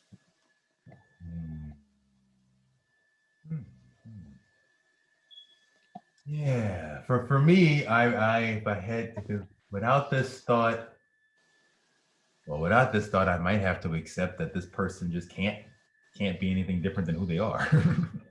I have to just let it go, move on. Person can't change me. Okay, so let's turn the thought around. I want my friend G to be more forgiving. I want me to be more forgiving to me.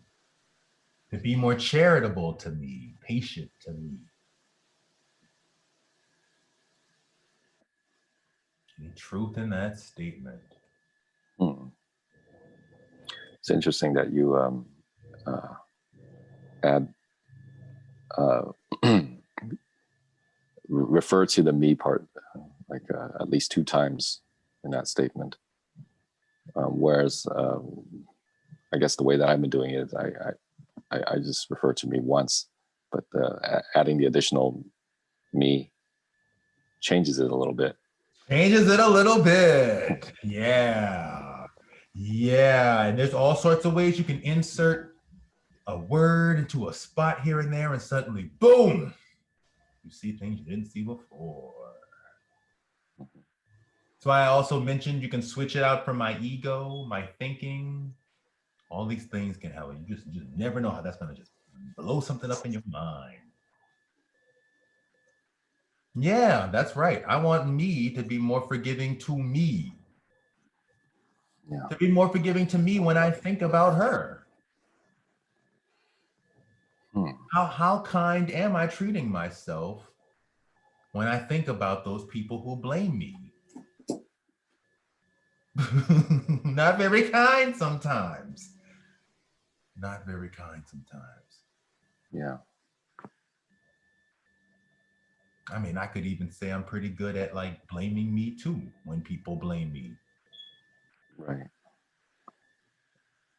Let's see. I want me to be more forgiving to me. I want me to be more charitable and patient with me. Yeah. Yeah. When I'm flaring up with this fear and this intolerance of intolerance, I want myself to be more patient with myself.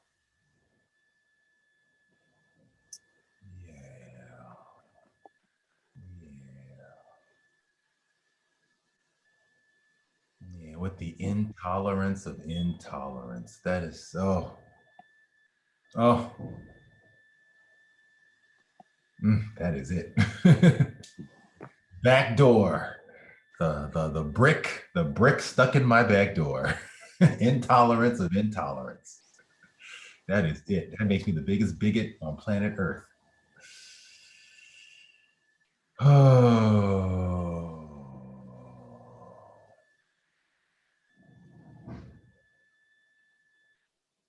I want my thinking to be more forgiving. I want I want my loving to be more forgiving. I want my loving to be more charitable and patient.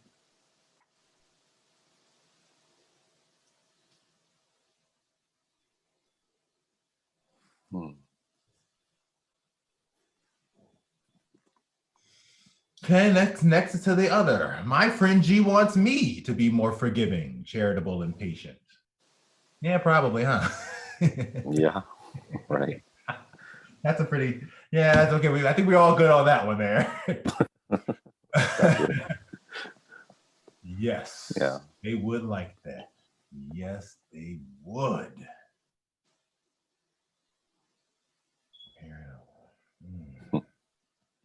Yes, they would. And we are doing the best that we can. We are doing the best that we can. And then the opposite. I want my friend to be less forgiving, less charitable, not patient. Hmm. And just notice anytime you find a moment having a huge like reaction, like a oh hell no reaction, any of these things. Because those are really the golden moments for some inner learning there. So for example, I had a big hell no to that one. Okay. Okay. Yeah. I want my friend to be less forgiving, less charitable, not patient. And what truth would there be in that? Hmm. Well, if they did that, they wouldn't be my friend anymore. How about that? Might solve that problem real quick.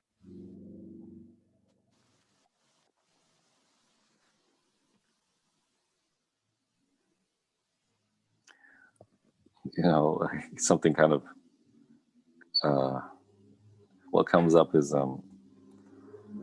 that person, she's blaming someone else, and if she became even more impatient and unforgiving, then I might get to feel what she's feeling towards the other person and have have a bit more understanding. Oh, wow. Wow. Wow. Wow. Well, she had just said it a little louder. Maybe you finally would hear it, huh?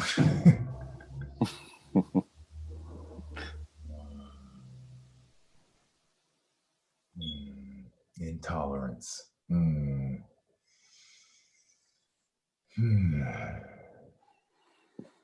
Yeah, she was really explaining how she felt. She needed to honor her feelings, not be more forgiving. She needed to honor her feelings. Made sure we heard them. We would have heard them better.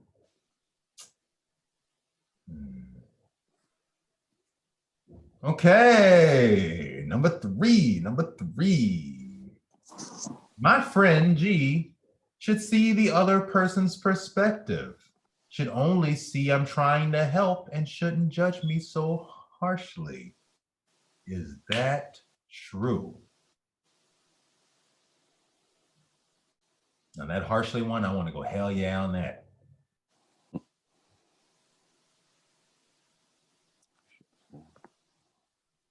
You know, you should only see I'm trying to help. Yeah.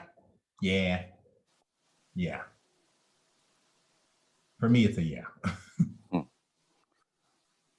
Yeah, my yes is sort of fading. Can you absolutely know that it's true? Can you absolutely know that it's true? No.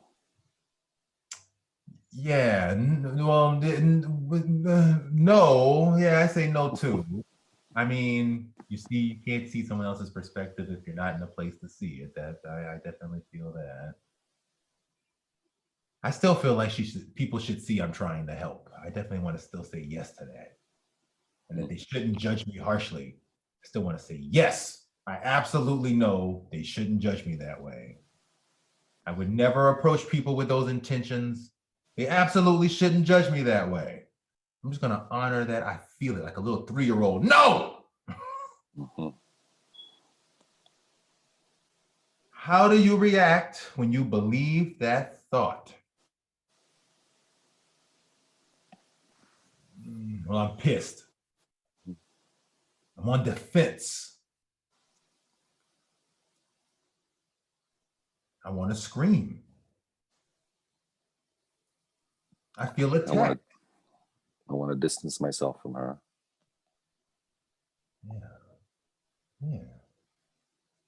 Yeah, I'm ready to write them off. Start to list all the bad things about her. That makes me want to go away. Yep. The shit list. Yes. Yes.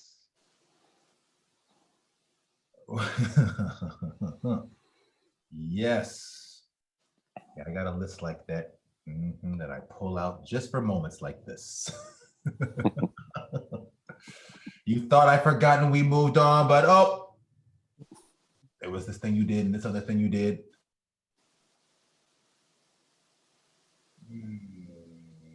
And who would you be without this thought? Who would we be without this thought? Without the thought that she should see others' perspectives and that she should see that I'm just trying to help. Without that thought.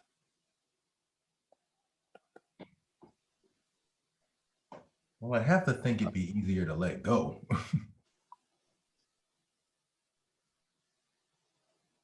Yeah, if I let go of these thoughts, then I would just see her as expressing herself and not take it personally. Oh, wow. Wow, that's a big shift. Okay, well then, let's turn it around to the self. I should see my perspective. I should only see I'm trying to help me. Ooh. Well. I shouldn't judge me so harshly. I should see I'm trying to help me. Well, interestingly, yeah, I'm trying to help me with by creating by surrounding myself with friends who are easy to be with.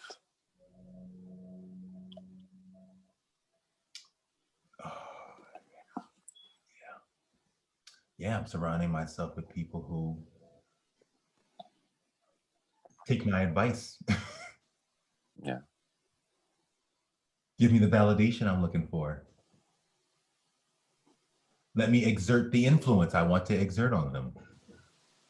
Yeah. That's all about me.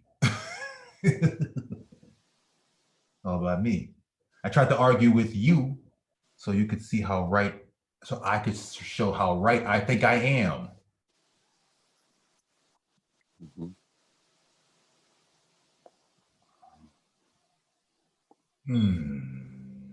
I should see my perspective.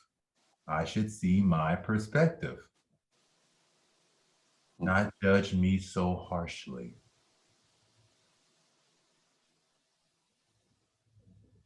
Let's see. Yeah. My love should see my perspective.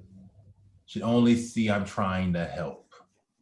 My love shouldn't judge me so harshly.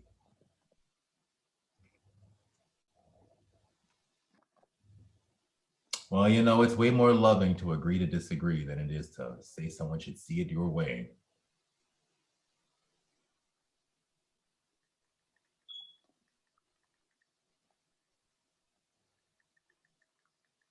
I'm getting all frustrated with myself because this person won't see it my way, but it would be more loving to just sit with that for a bit. Look at how I'm treating myself when I get that way.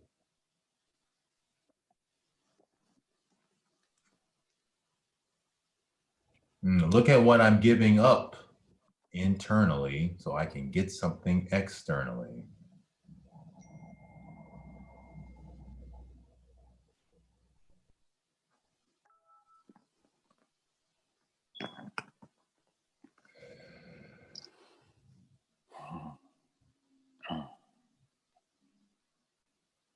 Okay, and then the opposite. The make it about her, the other. I should see her perspective. I should I should only see she's trying to help. I shouldn't judge her so harshly. I should see. Let's say turn it to her. Okay, so I should see that she is only trying to help herself. Oh, she is trying to help herself. Oh, that's even better. Oh. I mean, obviously, right? Yeah. Obviously, she's trying to help. Yeah. She's not trying to hurt me. She's just trying to help herself. Yeah.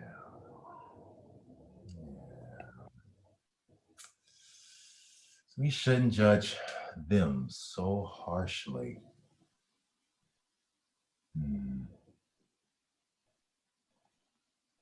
And then opposites. My friend shouldn't see the other person's perspective. Shouldn't see I'm trying to help. Should judge me harshly. Okay, let's see. Well, like I said, you can only see the perspective you see. So if you are not in a space to see, I can't see your perspective. I can't expect you to see mine. That's how that is. So she shouldn't see my perspective for sure. And she can't see I'm trying to help because she can't see my perspective. Yeah. She should mind her perspective. Yeah. Now, she should judge me harshly. Let's go there. She should judge me harshly. Well, it's a good thing to call it to attention when I'm minding someone else's business inappropriately.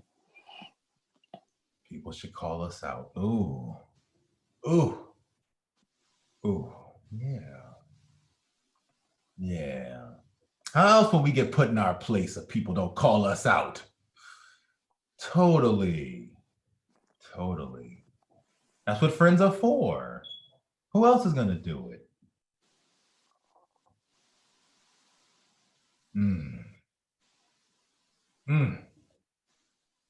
Okay, number 4. I need my friend G to listen to my advice. Trust me. Know that what I'm doing is in her best interests. Value what I said and see it as support. Take responsibility for her own suffering. Is any of that true?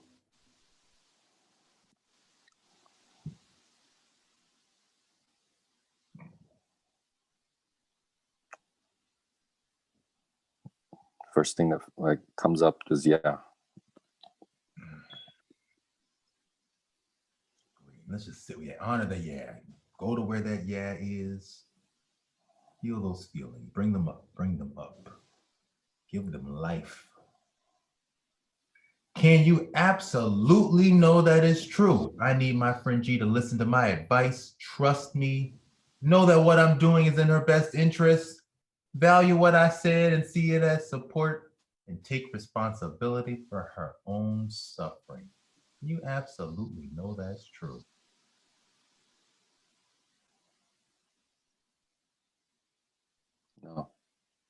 No.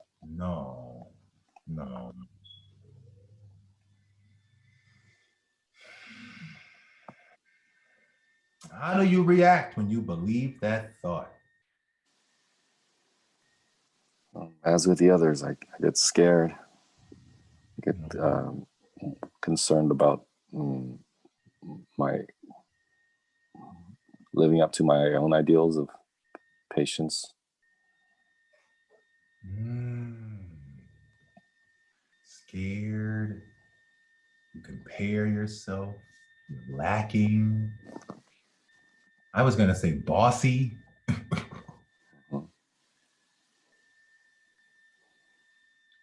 Who would you be without this thought? Who would you be without this thought?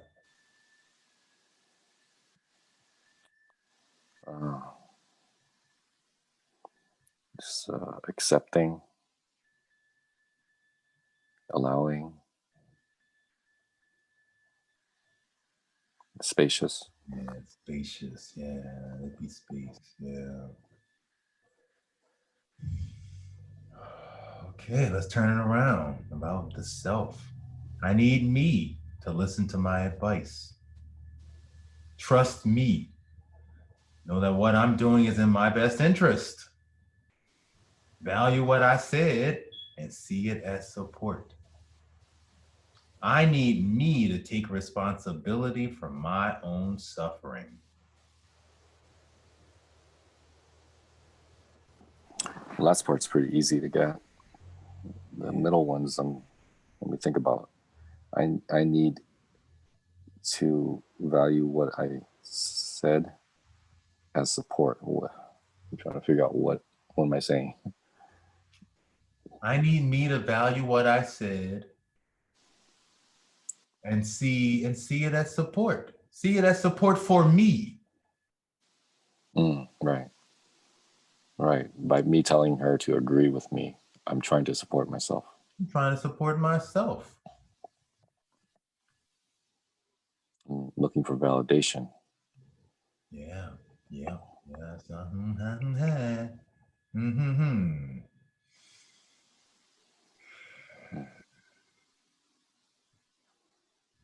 And I need to know that I'm doing all this. I'm being bossy and advicey because I think it's for my own best interest. Yeah.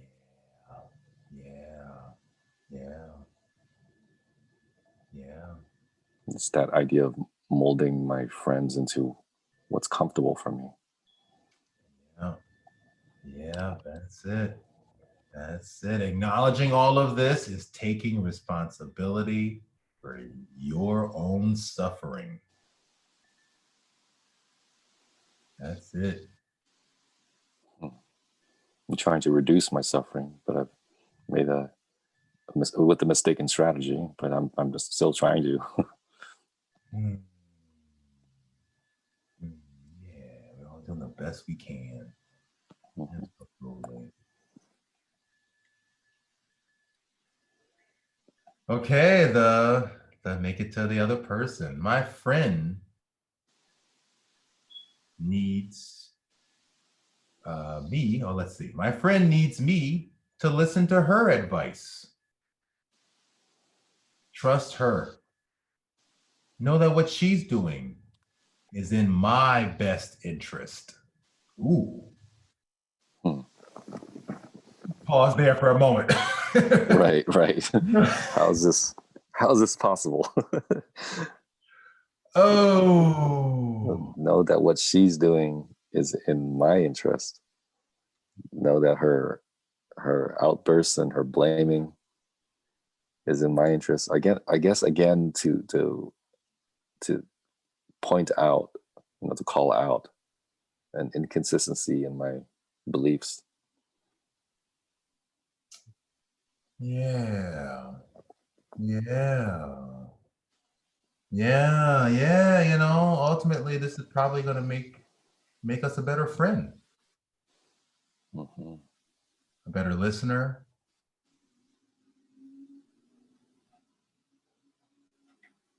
I mean, whether the friendship worked out or not, just the lessons you might have learned from this experience can help us all grow.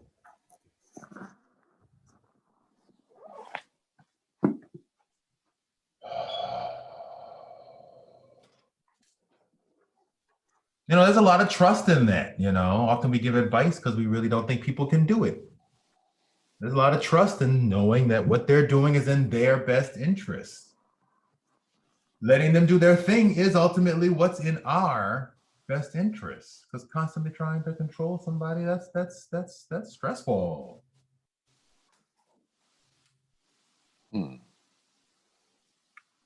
So say that again.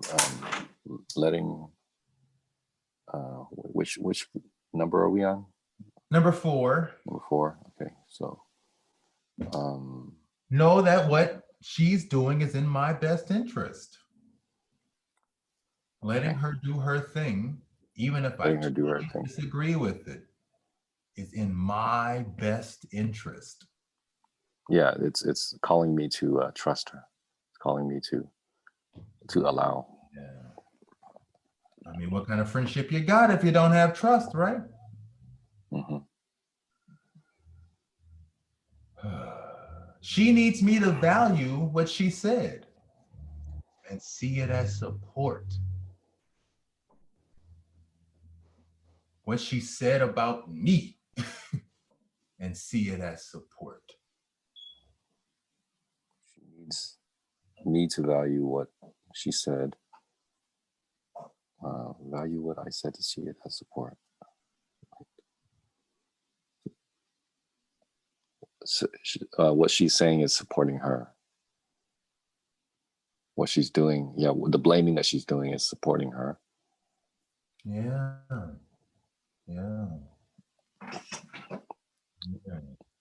Although, we had added a few extra words here, we would have said, value what I said and see it as support for her, right?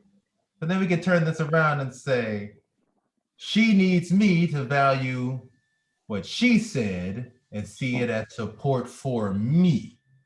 Yeah. Support for me. So how did what she said about you turn into support for you? Well, again, it's calling me to be more consistent about this ideal of mine, to be patient, to be understanding. Oh man, I got a phone call to make when this is over. I have a cousin I haven't spoken to in about 5 years now because we had a falling out around the blame.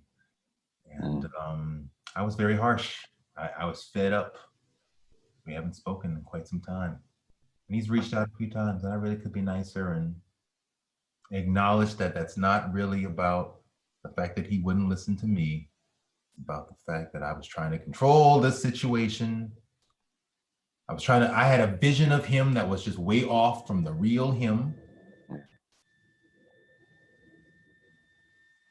He was doing the best that he could when he said the things he said. Yeah. And it don't mean we got to be friends, but it does mean in this moment I have to look at the bitterness I'm still holding on to. Right. Time to let that go. Time to own up to it. Take responsibility for my own suffering. Mm-hmm.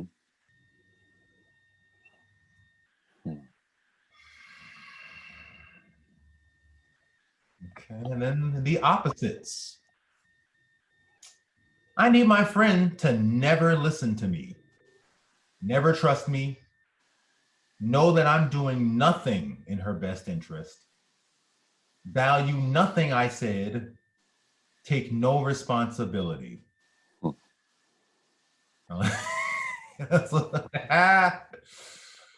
Let's breathe. How is any of that true? How is any truth in that one? Well, if she doesn't take responsibility for the suffering, then I become empowered to create the suffering that I'm experiencing. Mm-hmm. Yeah. How else you gonna learn? There you go. There you go.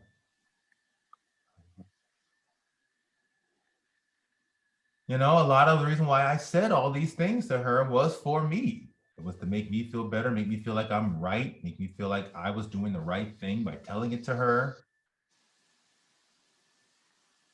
She shouldn't trust me. She should probably listen to herself. It's her life.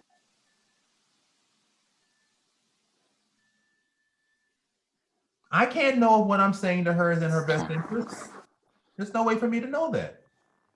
Well, she shouldn't trust me that I'm valuing her interests because I am actually being dishonest there. Because yeah, I am trying to make myself feel better by manipulating her. So it's good that she caught that. Good that she caught it. Ooh, ooh. And that's good that you took your own number like that. Wapa! All right. Oh. Yes. Yes. Okay. Let's go to number 5. My friend G is emotionally unintelligent, judgmental, self-righteous, too frustrating, and intolerant. Is any of that true? Friend G is emotionally unintelligent. I'm getting that thing again where the initial reaction is yes, and the lingering, the deeper thought is no. Okay, can you absolutely know that it's true? Listen No. to the linger.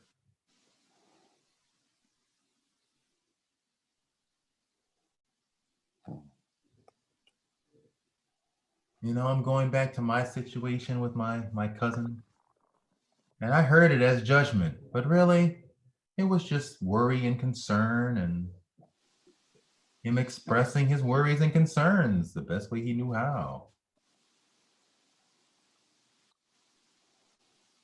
When he told me, I think you drink too much, I think you smoke too much, out of the blue, which led to a huge argument.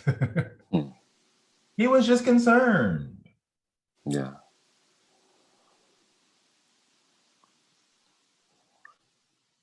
Yeah, I can't absolutely know that she's emotionally unintelligent. It might be the most intelligent thing. That's entirely possible. That's entirely possible. So how do you react when you believe that thought? No, it's super judgy.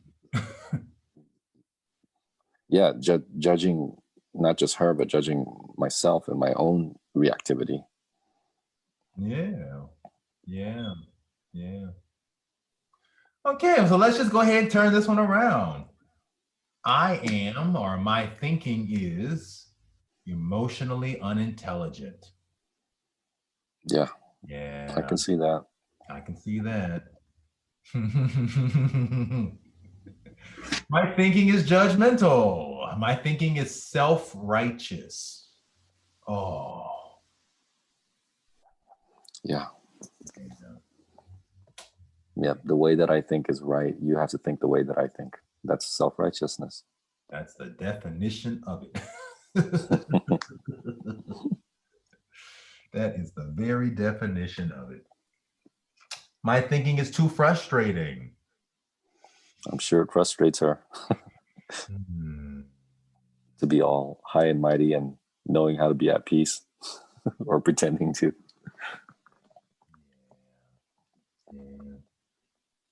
Yeah, and intolerant. Yeah. And then we can turn all these around. My friend is emotionally intelligent.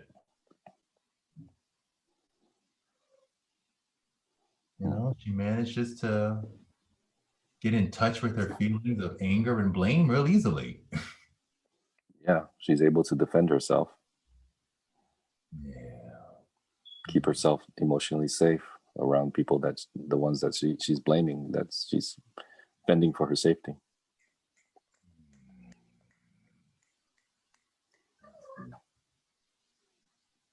She's non-judgmental.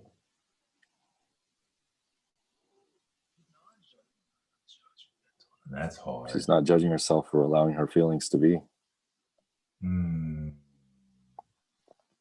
Yeah. Whereas I would judge myself if I blame. She's not judging herself for blame. That's a pretty good superpower. That's right. What's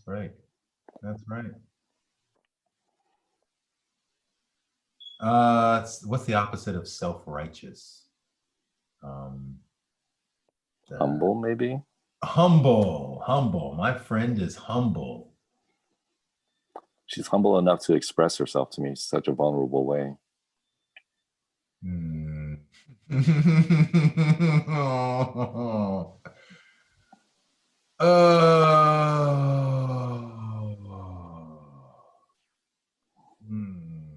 Look at what we did with that vulnerability.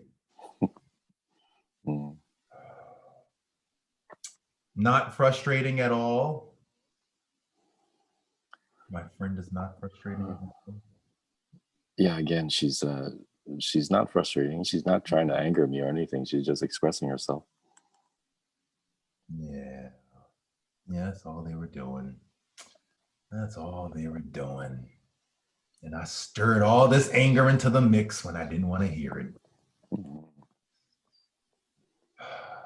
And she's tolerant. My friend is tolerant. Tolerated me saying all that stuff. Right. She's still talking to me. That's pretty tolerant.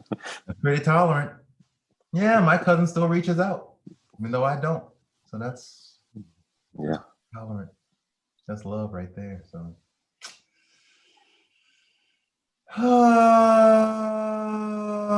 and then the final one. I don't ever want to have her yell at me for not listening to her. To feel so upset when I was just trying to help. I don't ever want to have her yell at me for not listening to her. So for statement number 6, what we do, it says down here, we replace the words I don't ever want with I am willing to and I look forward to. So, boy. Oh boy. I don't ever want to have her yell at me for not listening to her. I am willing to have her yell at me for not listening to her. I am willing. Okay. I am willing to feel so upset when I was just trying to help. Let yourself feel it. Let yourself feel it. I am willing. I am willing. I'm willing to have her yell at me. I'm willing. It's the most important thing to me. Ooh, I hear that. It's the most important thing to me to listen, to be a better listener. So if she calls me out on not listening, I'm willing for that. I'm willing for that constructive criticism because I need it. I need it to be the person that I know I am deep down. Yeah, I was gonna say I'm willing to open up to love. So yeah, I'm willing. I'm willing. And then I look forward to having her yell at me for not listening to her. That's how I move forward. That's how I move forward. You know, because I was pretty isolated before. But now getting into relationships, getting deeper and being vulnerable, I knew this would happen. I wanted it to happen. I'm willing for it to happen. I look forward to it happening so that I can, again, grow into love, find the love within me.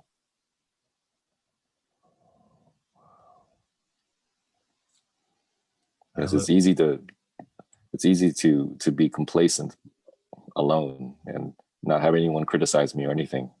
But I was sort of depressed and bored.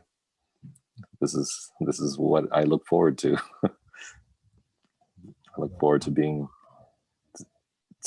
yelled at, to being called out, to having my having my goals shown back to me, so I remember what they are. Wow.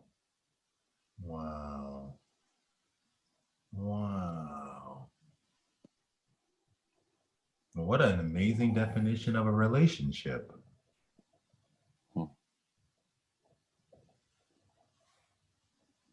I look forward to feeling so upset when I was just trying to help. You know, you just said a bunch of things about feeling lonely and not having to be judged, so you just were by yourself. And I am guilty of those things very much, very much. Um, yeah, I think it's one reason why I don't try so hard with relationships these days, because I've just kind of gotten burnt out. Mm. Now I can see that that burnt out is me not really taking time to feel through these things. Me having an incorrect assumption about what I think a relationship is. Yeah. You know, what you just said, that should be in every relationship book there is. If every song on the radio said stuff like that, it'd be a whole different orientation toward relationships, different world. Yeah. Yeah, I knew it wasn't going to be easy. And I wanted it to be challenging because I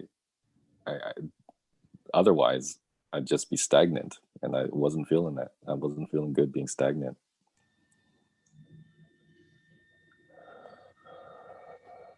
I look forward to the challenges relationships bring me. Mm. Wow. Okay. Mm. Oh, all right. Well, Anthony, thank you so much for running through this worksheet. Yeah, thanks so much. You introduced a lot of great little subtle changes to the words that made me think some new things. Mm. Well, I am just so glad that we got an opportunity to really process through all these feelings in depth, to, to work on our feelings of self-love, both as meditation and turning all these thoughts around.